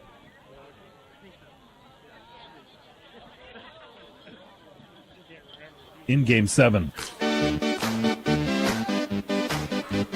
This music apropos for the mood at homecoming 2022 for Cuba City. They're up 48-0 over Parkview, Albany on Super Hits 106. If there was a Lambeau Field wall to leap on, Cuba City would have been leaping multiple times in this game, Tyler. Yeah, absolutely. And, you know, all three phases of the game, too. Everyone would have been able to jump into the stands, and you know, I'm sure that a lot of these Cubans players would love to jump in the stands with excitement. You know, as we said, this has been a very outstanding performance for Cuba City, considering starting the season 0-5. Absolutely. Well, let's take a look at our Shoebox scoreboard. It's brought to you by the Shoebox in Black Earth, largest independent shoe store in the Midwest. And Tyler, any scoring updates that you have for us? Yep, halftime on 97.7 Country WGLR and the Queen Bee Radio Sports YouTube channel. Lancaster 20, Platteville 7 at the half there. And then this one, a bit of a stunner. At the half, River Ridge 41, Blackhawk Warren 20. Wow. The number 9 team in Division 7 leads the number 4 team in Division 7 at the number 4 team's home field. A very impressive performance by River Ridge, and I saw them against Fenimore a couple of weeks ago, and you know, River Ridge, you know, didn't exactly look the greatest. They got off to, you know, a fast start. They really controlled the ball, especially in the first half, but to see them pounce out to score 41 points on Blackhawk Warren, you know, that in itself is impressive, let alone doing it in one half. Right, and my question would be, you know, you've seen them, is River Ridge that type of team that plays to the level of the competition? So better competition, the better they play. Worse competition, maybe not quite as good. Well, admittedly, I thought that this game was going to be a revenge game for Blackhawk Warren, because at the end of last season, River Ridge shut out Blackhawk Warren 25-0, and that forced the three-way tie for the Six Rivers Conference title. And I thought for sure that Blackhawk Warren would be coming out fast and you know, really wanting to, you know, get revenge, and, you know, maybe that Michael Jordan meme, we took it personally.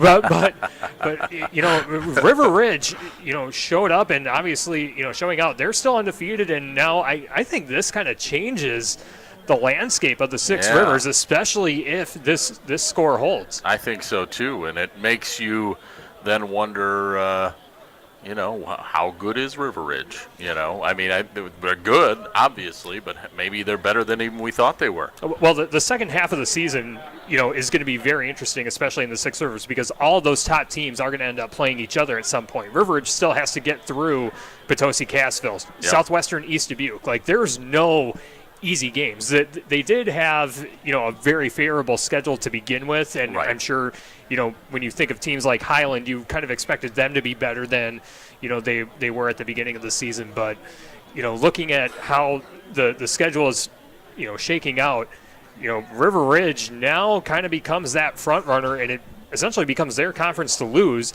as long as they can, take care of their business against the teams like Potosi-Cassville and Southwestern East Dubuque. Let's look at some of the games we have over the weekend. Obviously, it's a big college football day tomorrow. Wisconsin going to Ohio State. And I tell you what, it's been a long time since the Badgers beat the Buckeyes. Could they do it this year? My heart says no. My heart says yes, my head says no. Unfortunately. I think the analytical side says not going to happen. But boy, I'd love to see it. Maybe they'll just play the game of the year, because I think that's what's going to take. For Wisconsin to win at the Horseshoe, they're going to have to play their absolute best football. That means Graham Mertz is going to have to play as good as he's capable of. The running game is going to have to be as good as it's capable of, which I think is pretty good. And the defense is going to have to play lights out. And again, I think that's possible too. 2 out of the 3, I believe, and the third one, Graham Mertz. We'll see what happens. Yeah. Mertz has to be smart, throwing the football, and I think this is where Braylon Allen, really has to have an awesome day rushing. The offensive line, is going to need to help them out, and then, can the Badger defense contain Ohio State's potent attack as well? Yeah, and I think Jim Leonard does a good job with that D, but they're going to be pushed to the max, obviously. So we've got that. We do have a high school game tomorrow too, Tyler. Because you're going to be doing it. Potosi-Cassville at Peck Argyle. Now that one, you hate to say a bit of a one-sided mismatch, but Potosi-Cassville, I think, clearly going to be big favorites going into that tomorrow afternoon on the X. Yeah, absolutely. I think Potosi-Cassville, obviously being 4-1, their only loss was to Belleville. Again, one of those front runners in the Six Rivers, and they were, as far as the WIA goes, they were the Six Rivers Conference champion, owning the tiebreakers, and they returned, quite a few, good players. Eli Adams is a very good running back for Potosi-Cassville.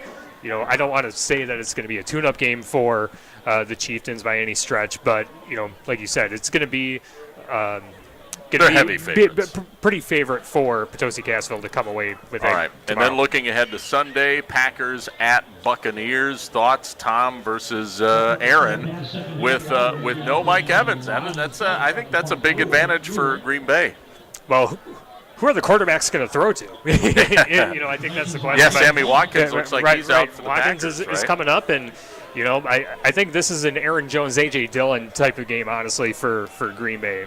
Looking forward to that game as well. That'll be a 3:25 kick and a 1 o'clock pregame over on 97.7 Country WGLR. So a football-filled weekend, but we love it. We live for it. And good time of the year. My favorite time. Absolutely. This is my favorite time of the year, both football and volleyball. The games that we have on our airwaves, this is one of the best times of the year, no doubt. 48-0. Cuba City feeling great about things at homecoming. And here comes the kickoff to start the second half. And booting it away, it's number 44. That's Simo Sanacci. And he is an Italian foreign exchange student. I was talking about him to their D coordinator. Gallagher returns it across the 30 up to the 35. He's tackled near the 37-yard line where it's 1st and 10 for the Cubans. But I always think it's cool when you get foreign exchange students in your school district and they go out for American sports, especially like football, which is probably not offered in Italy. You know what I mean? Yeah, and being able to play a position where where they're comfortable, and I think that this is a really exciting opportunity for players like that. Absolutely. Cuba City's starters still out there.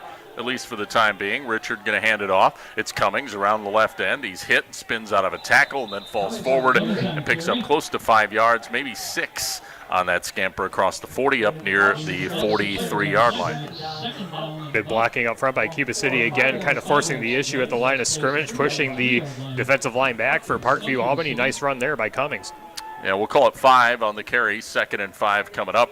And yes, now we're going to have a running clock the remainder of the game. 48-0 is our score here, 11:25 to play in the third quarter. So this one will be moving fast as you would expect. Oh, a pitch gets away from Cummings. He's going to field it, though. A busted play, and then he cuts it back to the left, and then he gets submarined right at the 40-yard line.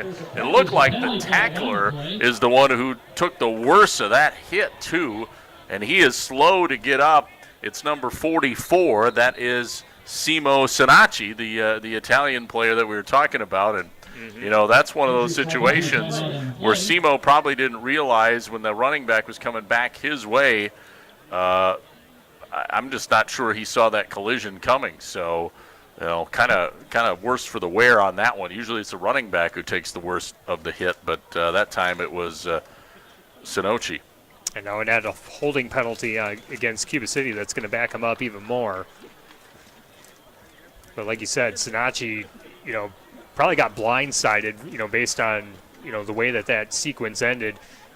Maybe got hit from behind and obviously in pain. And this is about the 4th injured player that we've seen for Parkview Albany as well. You don't want to see injuries, you know, by any stretch, but to have them pile up like this, especially with the way that this game has panned out, just awful night for Parkview Albany. Yeah, Sanacci is his right leg. He was kind of lifting it up, so I'm not sure if that is where if his foot got caught under him or exactly what it is. You know, quite honestly, not sure. Looks like he's getting ready to get up, though, and that's good news. All right, he is back up on his own power, and looks like he's going to kind of hop back to the near sideline. So we talk about an opportunity to play American football. You may be rethinking that right about now, Tyler. The old announcer jinx strikes again. I know. I'm like, hey, Italian kid, he gets out there, he gets a chance to, oh boy. So hopefully it's nothing real serious here for Simo. Anyway, as you said, with the penalty now, that'll move the ball back to the 30. So the original line of scrimmage is the 37, which means it's about 7 yards behind it. So 2nd down and 17 coming up here for the Cubans. 10:58 to play. We're in the third quarter, and they'll wind that clock and let it run. 48-0 Cuba City. 3 receivers right, 1 left. Out of the gun, it's Richard. Quick swing pass to the near side. It is caught by number 11. That is Colby Hill. And he is tackled here on the near side after just a short gain. A pretty good job by Parkview Albany's number 5, Caden Zerflew, who flew in and made a nice stop. Yeah, he absolutely did. And we saw a play like that earlier where he was able to shed the blocker on the outside. And, you know, Cuba City going with those quick passes to kind of get Tyson Richards' confidence up and get the ball to his playmakers. But Zerflew, like you said, threw his defender down to the ground and made a nice tackle in the backfield. Once again, Richard out of the gun. 3rd down, and we'll call it 15 here for the Cubans. 2 receivers right, 1 to the left. Play action, rolling left. Richard looks downfield, has a man. It is caught. Receiver gets the 1st down, and then down the sideline, still in bounds. Caden Brandt finally tracked down across the 30. I thought he stepped out, but he got all the way inside the 30 down to the 25 of Parkview Albany. Huge gain by Caden Brandt on that little pass. And give the assist to number 9, Logan Gallagher. He set up one heck of a block on the outside near the 50-yard line. He laid that Parkview Albany player out of bounds. It looked like it was a legal hit, but you could feel the hit from up here, setting up a nice extended run for Cuba City. 37 yards on that reception to Caden Brandt, and he did most of the work running down that sideline. 2 receivers left, 1 right. Richard from the gun. Receiver to his left, hands it off to Cummings around the right end. Cummings trying to bounce it outside, gets to the 20, then cuts it back and shakes a couple tackles, still on his feet, spins and dives forward. He's knocked down at the 10-yard line. after some nifty footwork there, and gains, well, more than enough for a first down. In fact, it's just shy of a 1st and goal. It'll be 1st and 10 at the 11. And there was about 5 defenders there that Cummings was able to shake off and kind of tap dance around to, move up and down the field, and probably got an extra 5 yards or so just by using that fancy footwork. 14 yards on the scamper by Cummings. 48-0 Cuba City. Clock rolling. 8.5 minutes left in the third quarter. 2 receivers to either side. Shotgun formation. Cummings gets it. Fumbled the ball, and then he falls on it inside the 5. So he fumbled it, and yet he gains almost 7 yards on the run, which I guess when it's going your way, it's going your way, Tyler. I was going to say, that's just about as poetic as it can be for the night that Cuba City has had. 2nd and 3 coming up. Another injured player slow to get up here for Parkview, Albany. That is Nate Stokestad. Excuse me. Stockstad. There we go. Yeah. So he is slow to get off the field here. 7:42 to go. Third quarter. 2nd down and a short 3 for Cuba City. Inside the 5 now at the 4. And it's an option run play. Richard, lots of daylight, lowers the shoulder, and he gets in for a touchdown. But we have a flag thrown behind the play. And this is going to be a hold on Cuba City. So take it off the board. No touchdown for Richard. Well, he does have one already. But. Right. But another, read option type play, and you see how the running game for Cuba City is affecting the way that the linebackers are reacting for Parkview Albany. They bit hard on the initial option to Cummings, and that left a wide open hole for Tyson Richard, unfortunately called back on that holding penalty. Under 7 minutes now left, 6:52 to play. Again, 4 receivers, 2 to either side. Shotgun for Richard. The ball back out at the 11. And he'll keep it, runs around the right end. He's inside the 10 and shoved out of bounds about the 6-yard line. Looks like number 5, that's Caden Zerflu, knocked him out.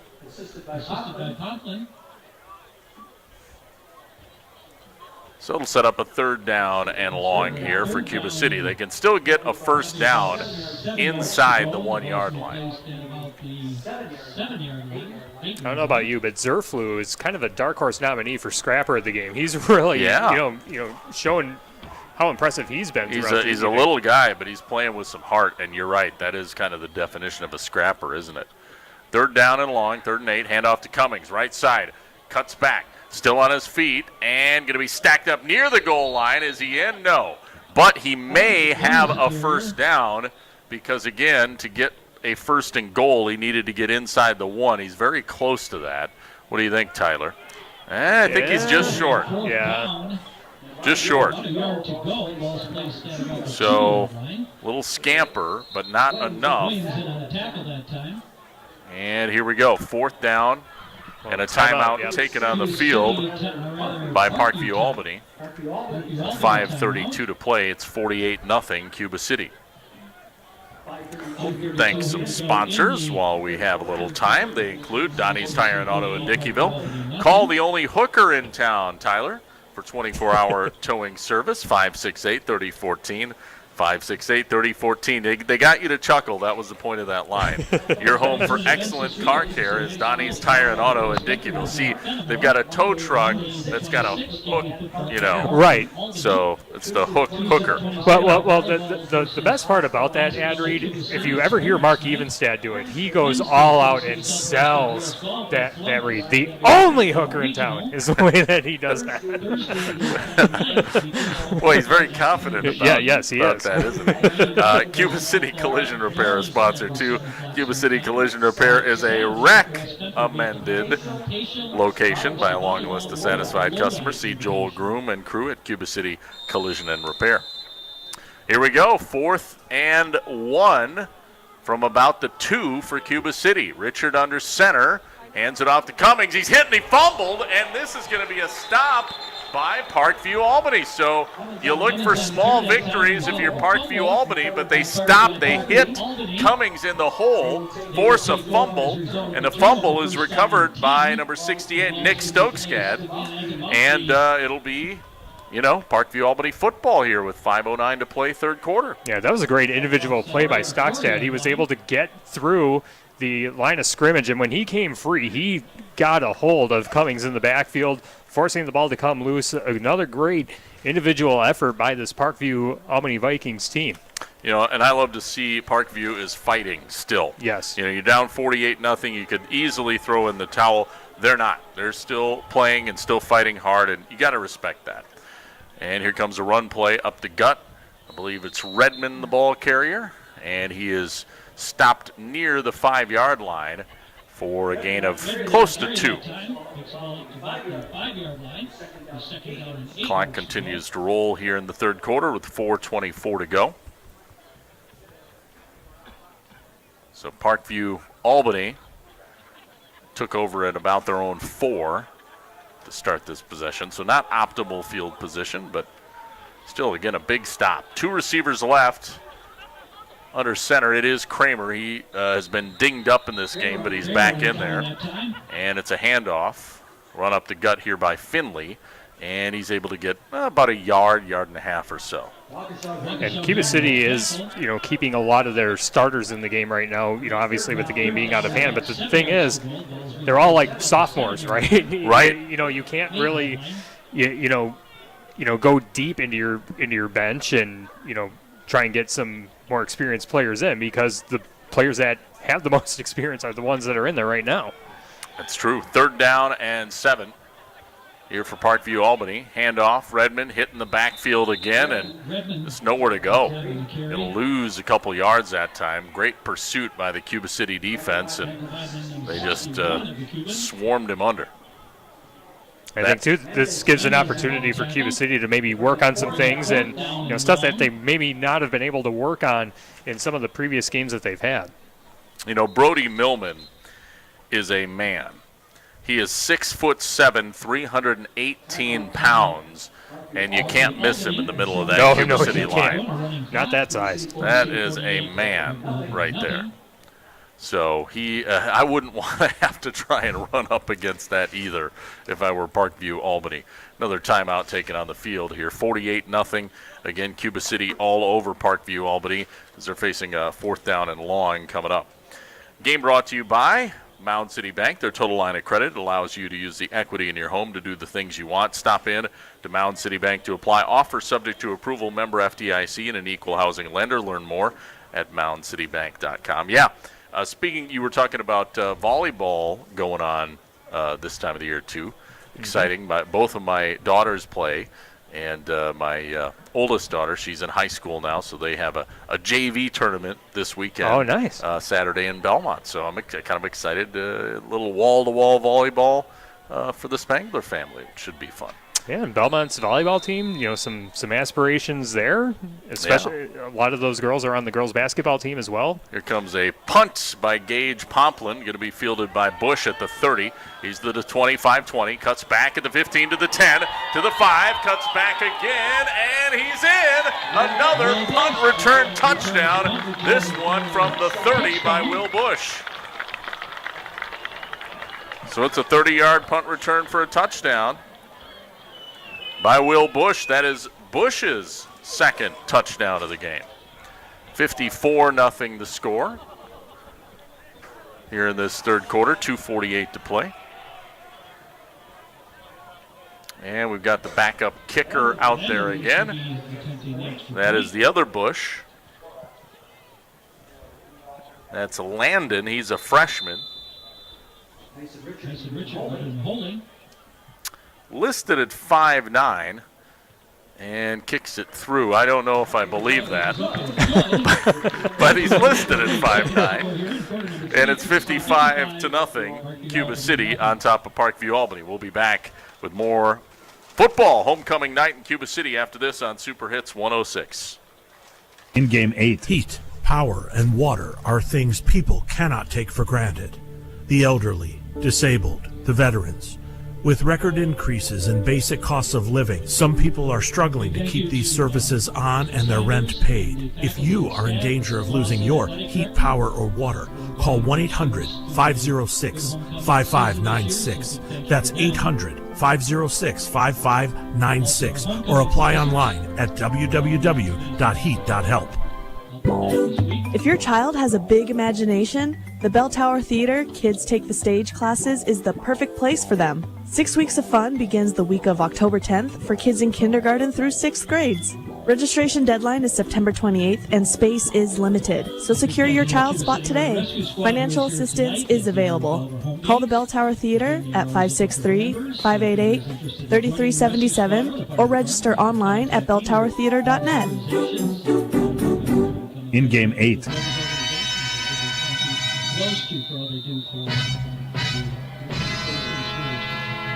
55 zip.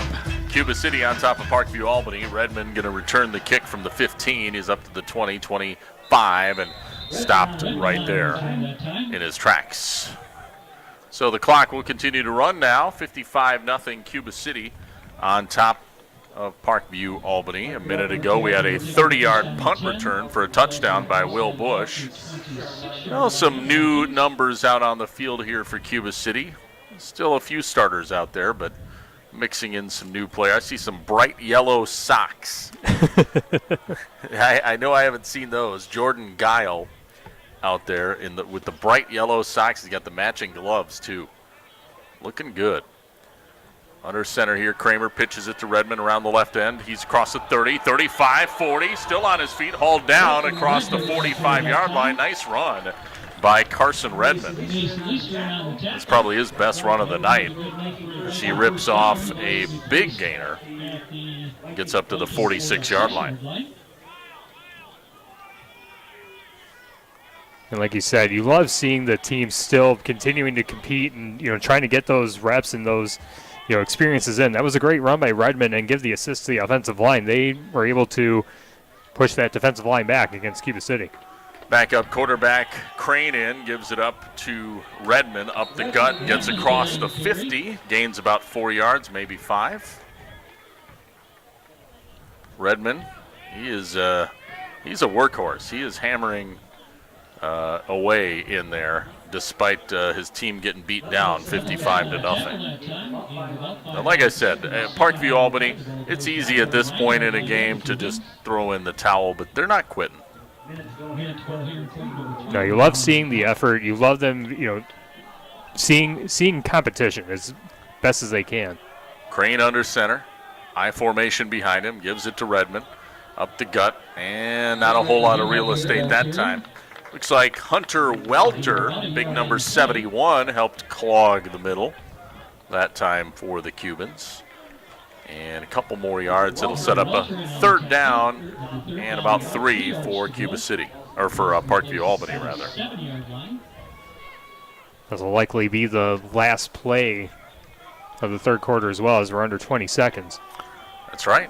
Third quarter just about in the books. 17 seconds left. Crane under center, I formation, 2 receivers right. Third down and 3. Pitch to Redmond, right side. He's got the first. Cuts it back to the 40, 35, 30, 25, 20, 15. He's tracked down from behind inside the 15.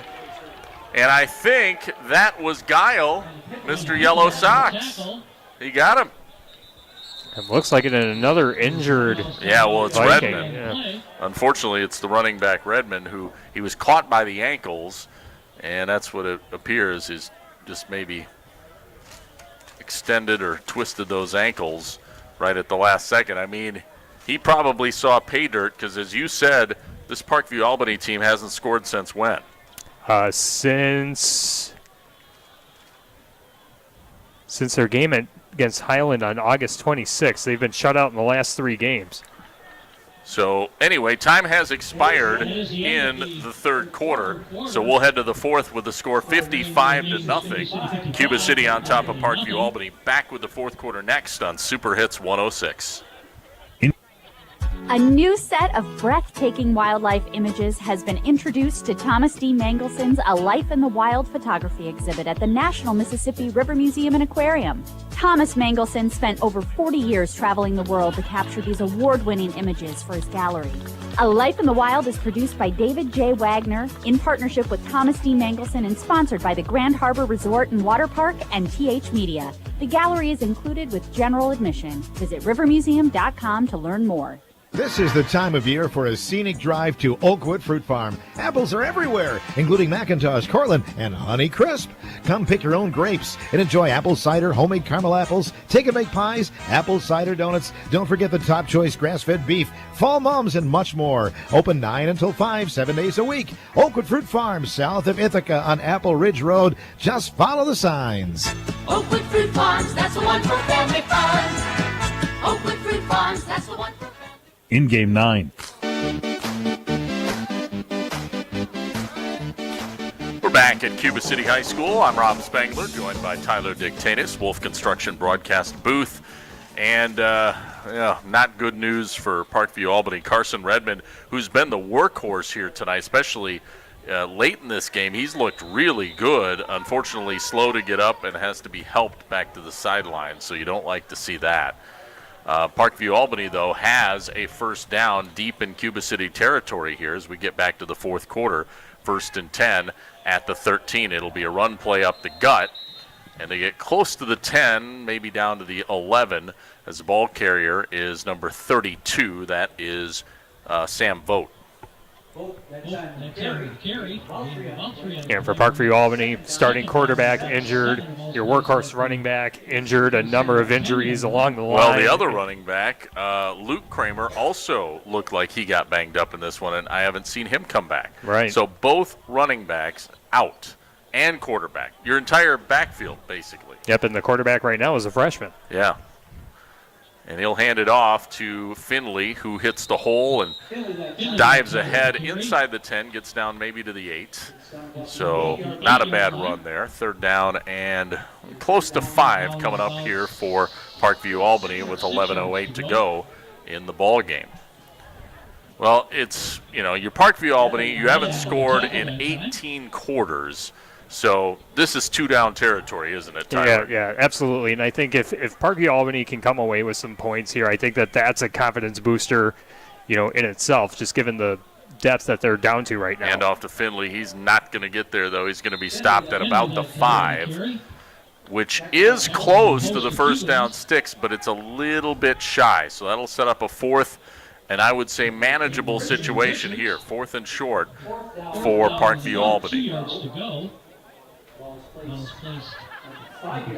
So 4th down and 2 for Parkview Albany. 10:20 to play in the ball game. Crane will bring in the play. Aiden Crane, the backup quarterback. He is a freshman. Trying to get Parkview Albany into the end zone for the first time since August 26th. Crane under center, I formation, 2 receivers left. Takes a snap, back to pass, throws towards the end zone, has an open man, he makes the catch, yes, touchdown! It is Pomplin. Pomplin somehow drug his feet as he fell backwards in the corner of the end zone and held onto it, and he was wide open. It was just a matter of could he keep his feet in bounds, which he did, and make the catch. Big play by Pomplin and a nice throw by that freshman, Crane.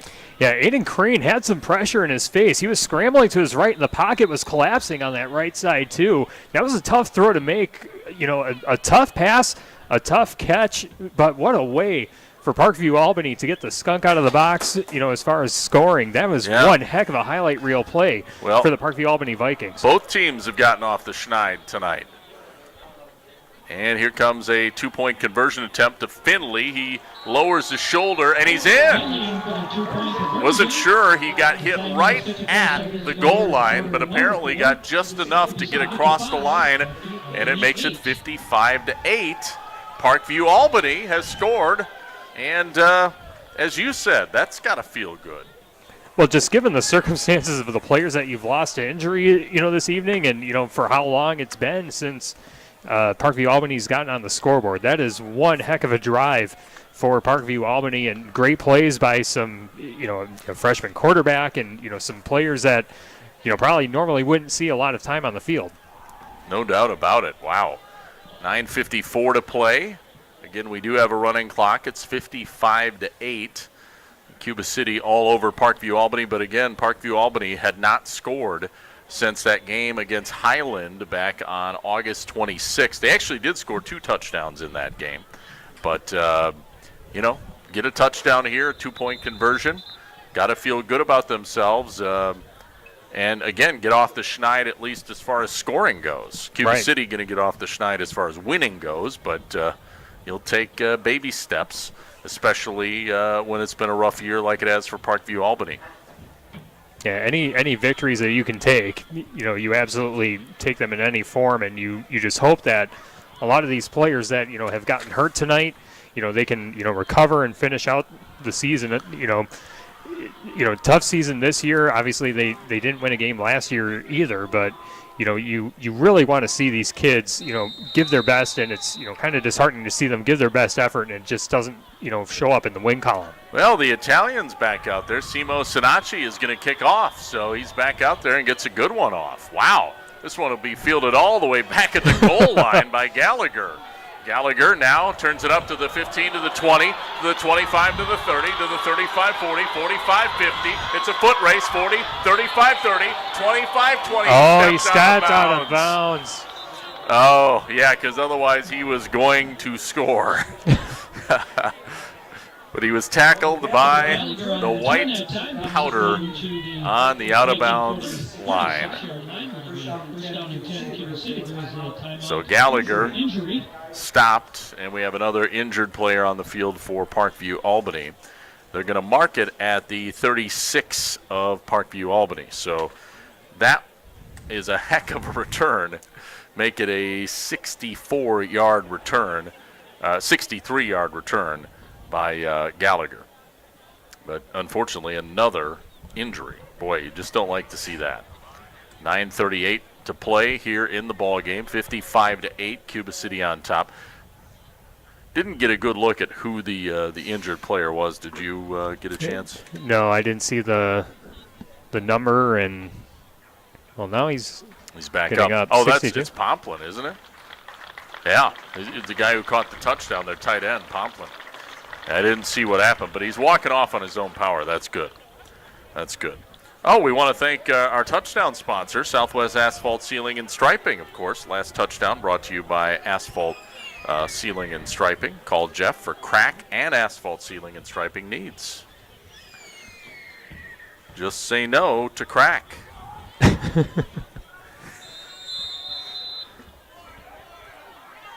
Crack is whack, as they say. Working out of the shotgun formation here. We have a new quarterback in, Tyler. And it'll be a quick handoff running around the right end. It is Mason Leeser, and he is off to the races, and he's going to score. But we have a flag down in the backfield. It would have been a 36-yard touchdown run by Leeser. Yeah, it's Braden Joel at quarterback now, switching out his 67 jersey for number 13. Oh, there we go. So this one will be wiped off the board, and they'll move it back. Thankfully, the clock continues to run.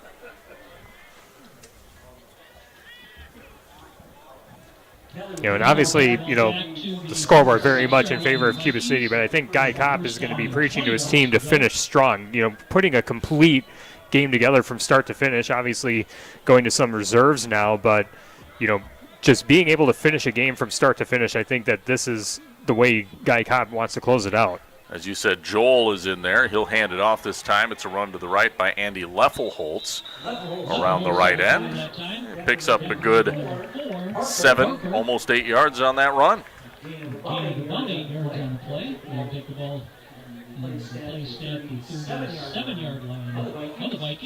That'll be just shy of the original line of scrimmage, maybe by 2 yards. So second down and 12 coming up here for the Cubans. Just over 8 minutes left in the ball game. 4 receivers set And Braden Joel working out of the shotgun. Running back to his right. And he will hand it off to that running back. Ball carrier, number 28. That's Andy Leffelholtz again. Falls forward. And tackled near the 35, so gain of a couple. And 3rd and 10 coming up. And the last few, moments of this game where, Cuba City gives up the touchdown, the returner steps out of bounds, touchdown call back for a penalty. This is where, Guy Kopp wants to make sure his team does finish. Man in motion. Leeser gets it on a pitch on a jet sweep around the right side, and he's knocked out of bounds far side inside the 30. Not enough for a first down, but it will set up a 4th and short coming up here for the Cubans. 4th down, about 2.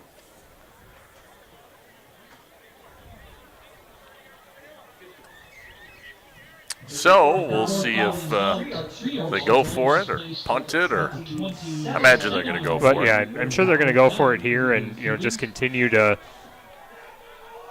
keep that clock running. Obviously still a running clock, but still. Yeah. Set it and forget it. Exactly. And a handoff. And they get, I think, the first down. The second effort dive by the running back, Andy Leffelholtz, I think has it. And it is. Got about a yard beyond the first down sticks. So 1st and 10 for the Cubans. Needed 2, got about 3. And it's inside the 25 at the 24 now. So you've seen Cuba City, quite a few times so far this year. I got to see them in their first game against Bondwell.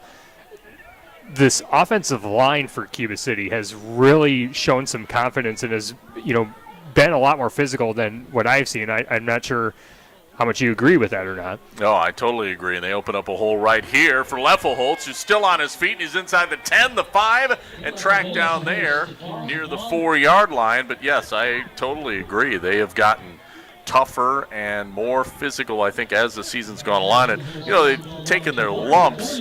But, again, much like Parkview, Albany hasn't thrown in the towel on this game, Cuba City hasn't thrown in the towel on this season. And I think the tricky part for Cuba City is how do you maintain confidence when you're not getting in the win column? And I think tonight that confidence has really paid off. They came out of the gate and they just slammed the door on Parkview Albany, and they're just looking to finish strong here tonight and, keep that momentum going into next week. 1st and goal from the 4. Joel hands it off. It's a run play right up the middle. Not going to get there on this one. Ball carrier Leffelholtz again. Maybe gets a yard. That's about it. And it'll set up 2nd down and goal from maybe between the 2 and the 3.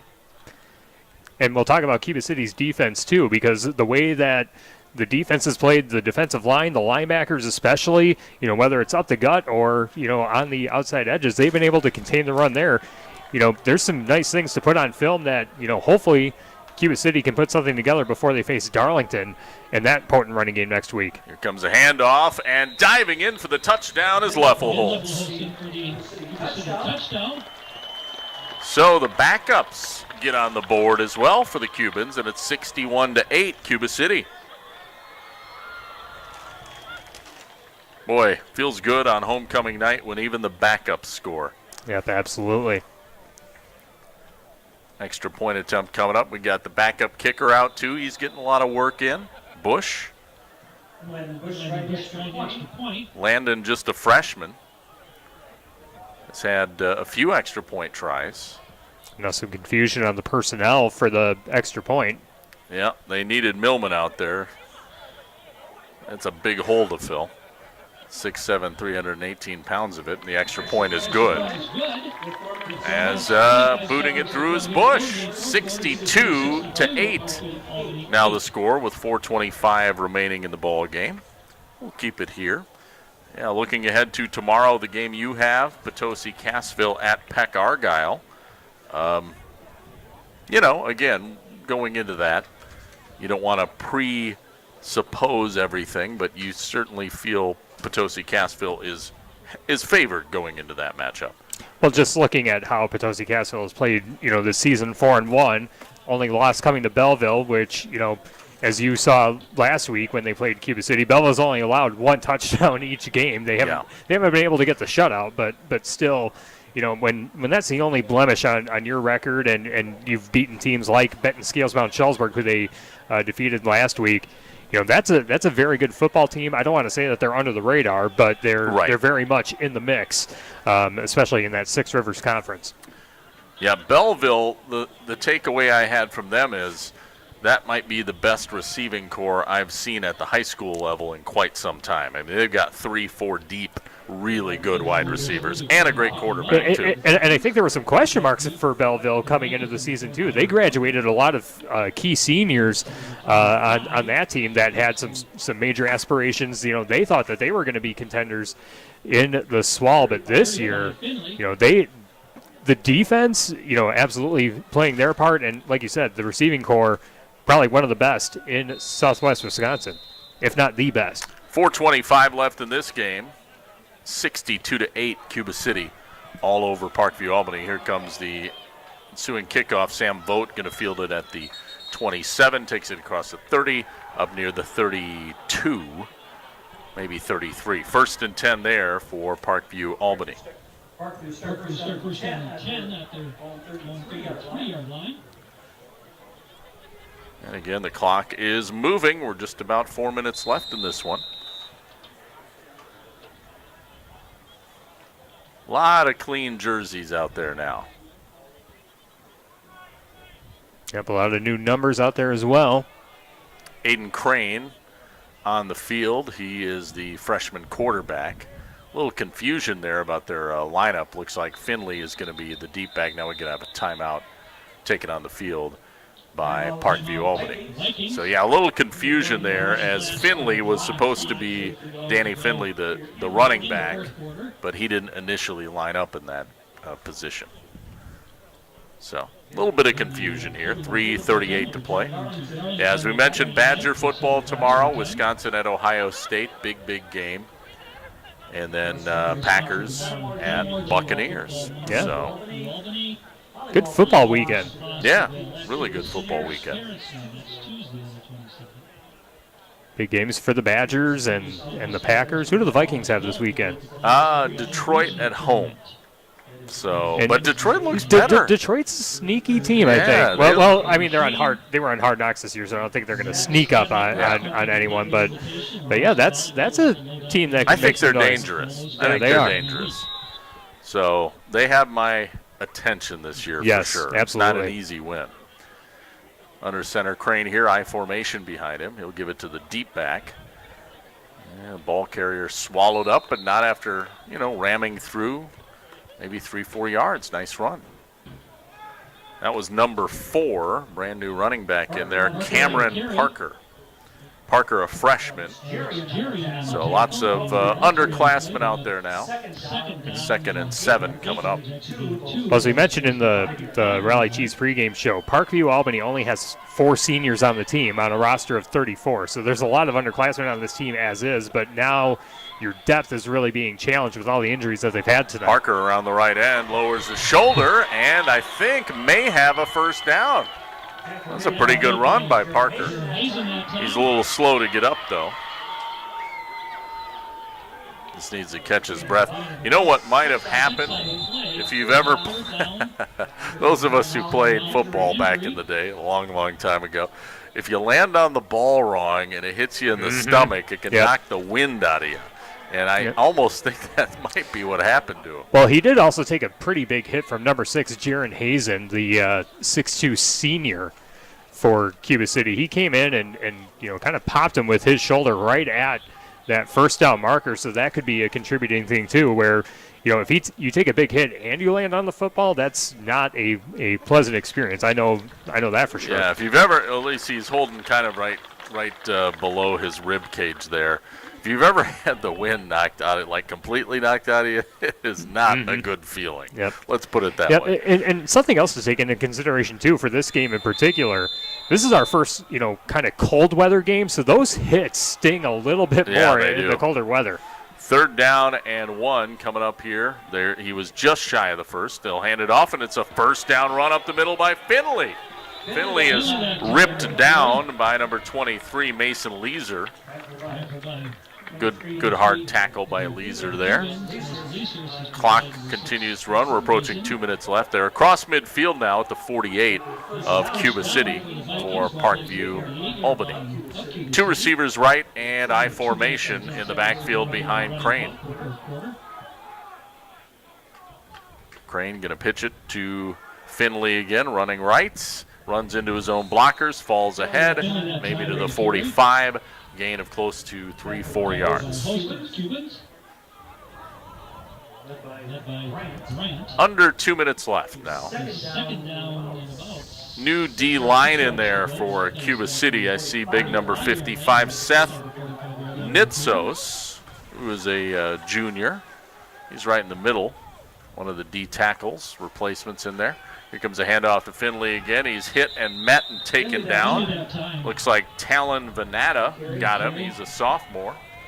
So lots of young players in there for Cuba City.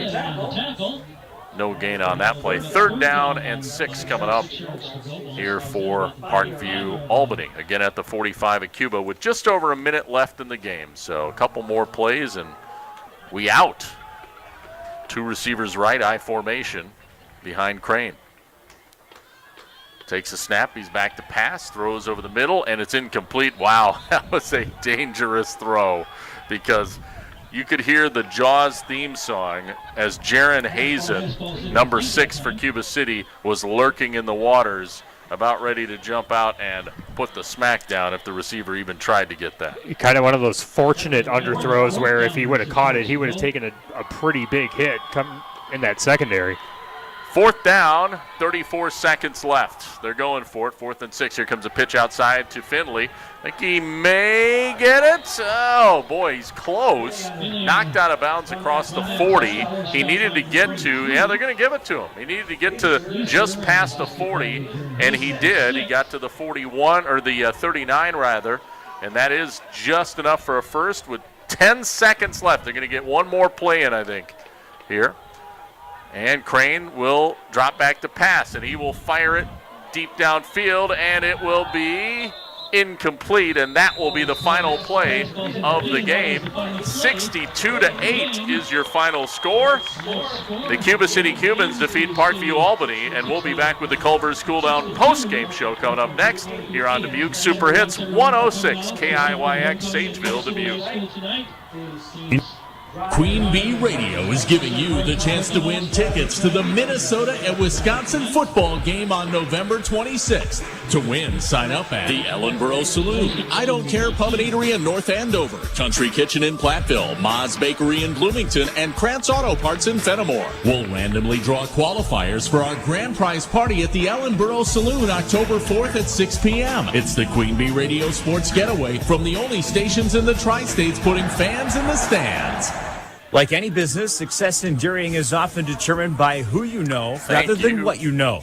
That's why it's good to know the pros at Fuller's, your Gia dealer. Fuller's is your source for the hygiene brand of products, as well as other dairy hygiene products. Make your operation more efficient and profitable, and get the most out of your dairy herd by partnering with the experts at Fuller's Milker Center, LLC, your local Gia dealer in Lancaster, Richland Center, and Fuller'sMilkerCenter.com. Fuller's Milker Center. In game 10.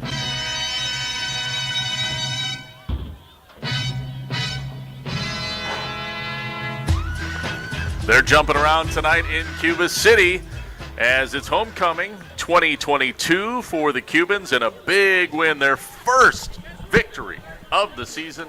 How sweet it is, 62-8 over Parkview, Albany, here tonight on Super Hits 106. Rob Spangler, Tyler Dictanis coming to you from the Wolf Construction broadcast booth. It's the Culver's Cool Down post-game show presented by Culver's in Dubuque, Galena, and Platteville.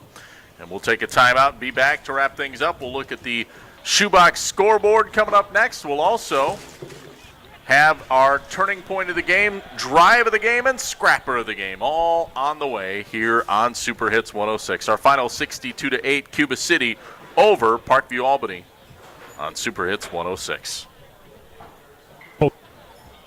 So, what's the asking price on this house? You'd probably be more comfortable living somewhere else. How long is the lease? Sure, you can afford to live here, but... How about the schools? We have twins. This neighborhood probably wouldn't be right for your kids. If a real estate or rental agent says anything like this, you are being discriminated against, and it is illegal. If you experience housing discrimination, go to HUD.gov/fair housing and report it. Fair housing. The law is on your side. A message from HUD in partnership with the National Fair Housing Alliance. I'm Dr. Miller, a dentist and a volunteer for Dental Lifeline Network. DLN is a nonprofit that has helped me literally change the lives of people in my community through the Donated Dental Services program. DLN asks dentists to volunteer to see just one of the many patients in need each year. If you're a dentist or know a dentist, please share this information. Like me, they can make a real difference in someone's life. DLN makes it easy. Go to willyouseeone.org to learn more. That's willyouseeone.org. Hello, my name is Andrea Delzell, and I've been using a wheelchair since I was 5 years old. If I had one message for the general public, it would be relax. Some folks get really flustered around disabled people, so they just pretend we're not there. I've actually had waiters talk to my companion and completely ignore me. People with disabilities just want the same respect and consideration as everyone else. This is a message from United Spinal Association. Download our disability etiquette booklet at unitedspinal.org. I've benefited throughout life from the advice of people I trust. My auto mechanic, banker, insurance agent, pastor, dentist, accountant, teachers, and my doctor. They don't make decisions for me. They guide me with their knowledge so I can make the best decision for me. My doctor said, get the shot. I'm trusting that advice to be able to say, I'm sure glad I did, instead of I wish I had. A message in support of communities confronting COVID-19. Craig Culver of Culver's. Times have changed since Mom first created Culver's Double Butter Burger Deluxe, but one thing sure hasn't.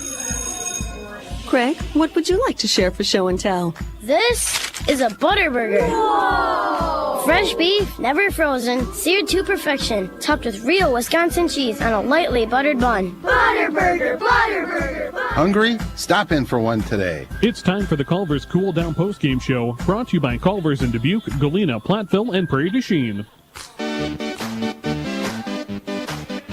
Celebration time in Cuba City tonight. HOCO 2022.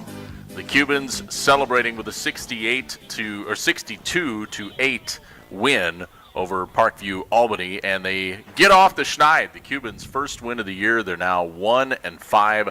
Parkview, Albany, unfortunately, falls to 0-6 on the season. And welcome back to the Culver's Cool Down Postgame Show. It's brought to you by our friends at Culver's in Dubuque, Galena, and Platteville. We're going to get to our drive of the game, turning point of the game, and also our scrapper of the game in just a bit. But let's run down some scores, including a shocker on the shoebox scoreboard, Tyler. I jokingly said, hey, maybe Darlington has 100 points tonight because it seems like they can almost score at will. But no, instead they're in a dogfight, it sounds like. Yeah, with Mineral Point 12-7 at the end of the third quarter, the last update that we have there. 12-7. Darlington just by leading by 5 points. That is crazy. And actually, Darlington did just score again. It was Ty Christ who scored on a 60-yard touchdown run. So that should put them up at least 18-7. I didn't see if they converted the two-point conversion. They didn't give the actual score, but another touchdown for Darlington. But Darlington, in a dogfight, like you said, with conference rival Mineral Point, Battle of Highway 23. You just don't really know what's going to happen in any high school given Sunday or Friday night. Yeah, no doubt about it. So and sometimes in high school football, the more we learn, the less we know. Yeah, right. Well, do we have any other scores on the shoebox scoreboard? Yes, we do. A final in Hazel Green, Benton Scales Mountain, Shullsburg 14, Southwestern East Dubuque 6. The final low-scoring game. But a good one, it sounds like. Holy cow. Yep, and looking to see if we have an update in the River Ridge and Blackhawk Warren game, and I don't see an update on that one. The halftime score was 41-20, so hopefully we can get an update on that one, and I'll see if I can open up our other video stream this evening, and we have a 28-7 score. Lancaster on top of Platteville on 97.7 Country WGLR and the Queen Bee Radio Sports YouTube channel. All right. Well, we're going to take one more break, and when we come back, we will take a look at our turning point, drive of the game, and name our scrapper of the game. It's all coming up on the Culver's Cool Down postgame show. Final 62-8. It is Cuba City over Parkview Albany here on Super Hits 106. Postgame 1 minute.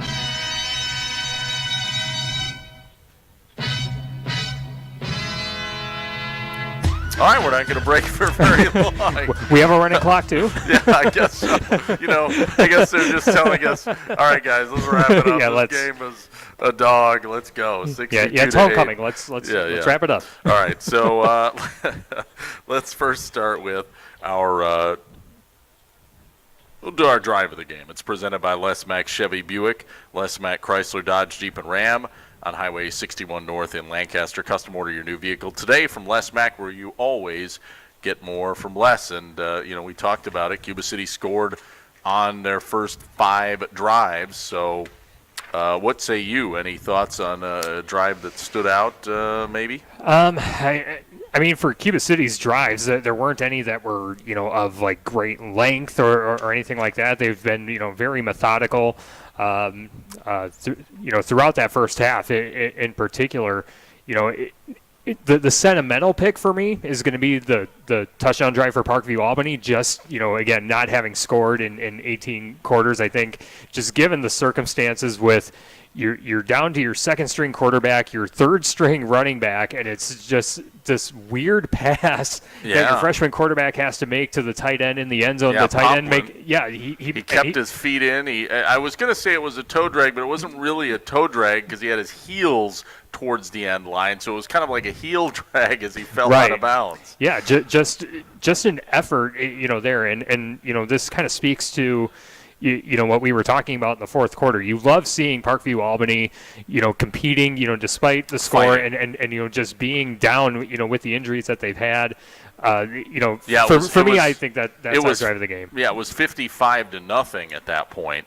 And, I mean, you talk about you could easily throw in the towel, but those backups, they wanted to score. And as you said, it was 18 quarters since they last scored back on August 26th. So I have no problem going with that as our drive of the game. It was 5 plays capped off by a 5-yard touchdown reception to the tight end Pomplin, and the 2-point conversion was good too, by the way. So, but that made the final 62-8 as Cuba City would come back and score one more time with their reserves as well. So we'll go with that for our drive of the game. What about the Tricor Turning Point?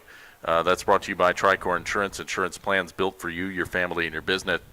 Contact Tricor Insurance today. What do you think about that?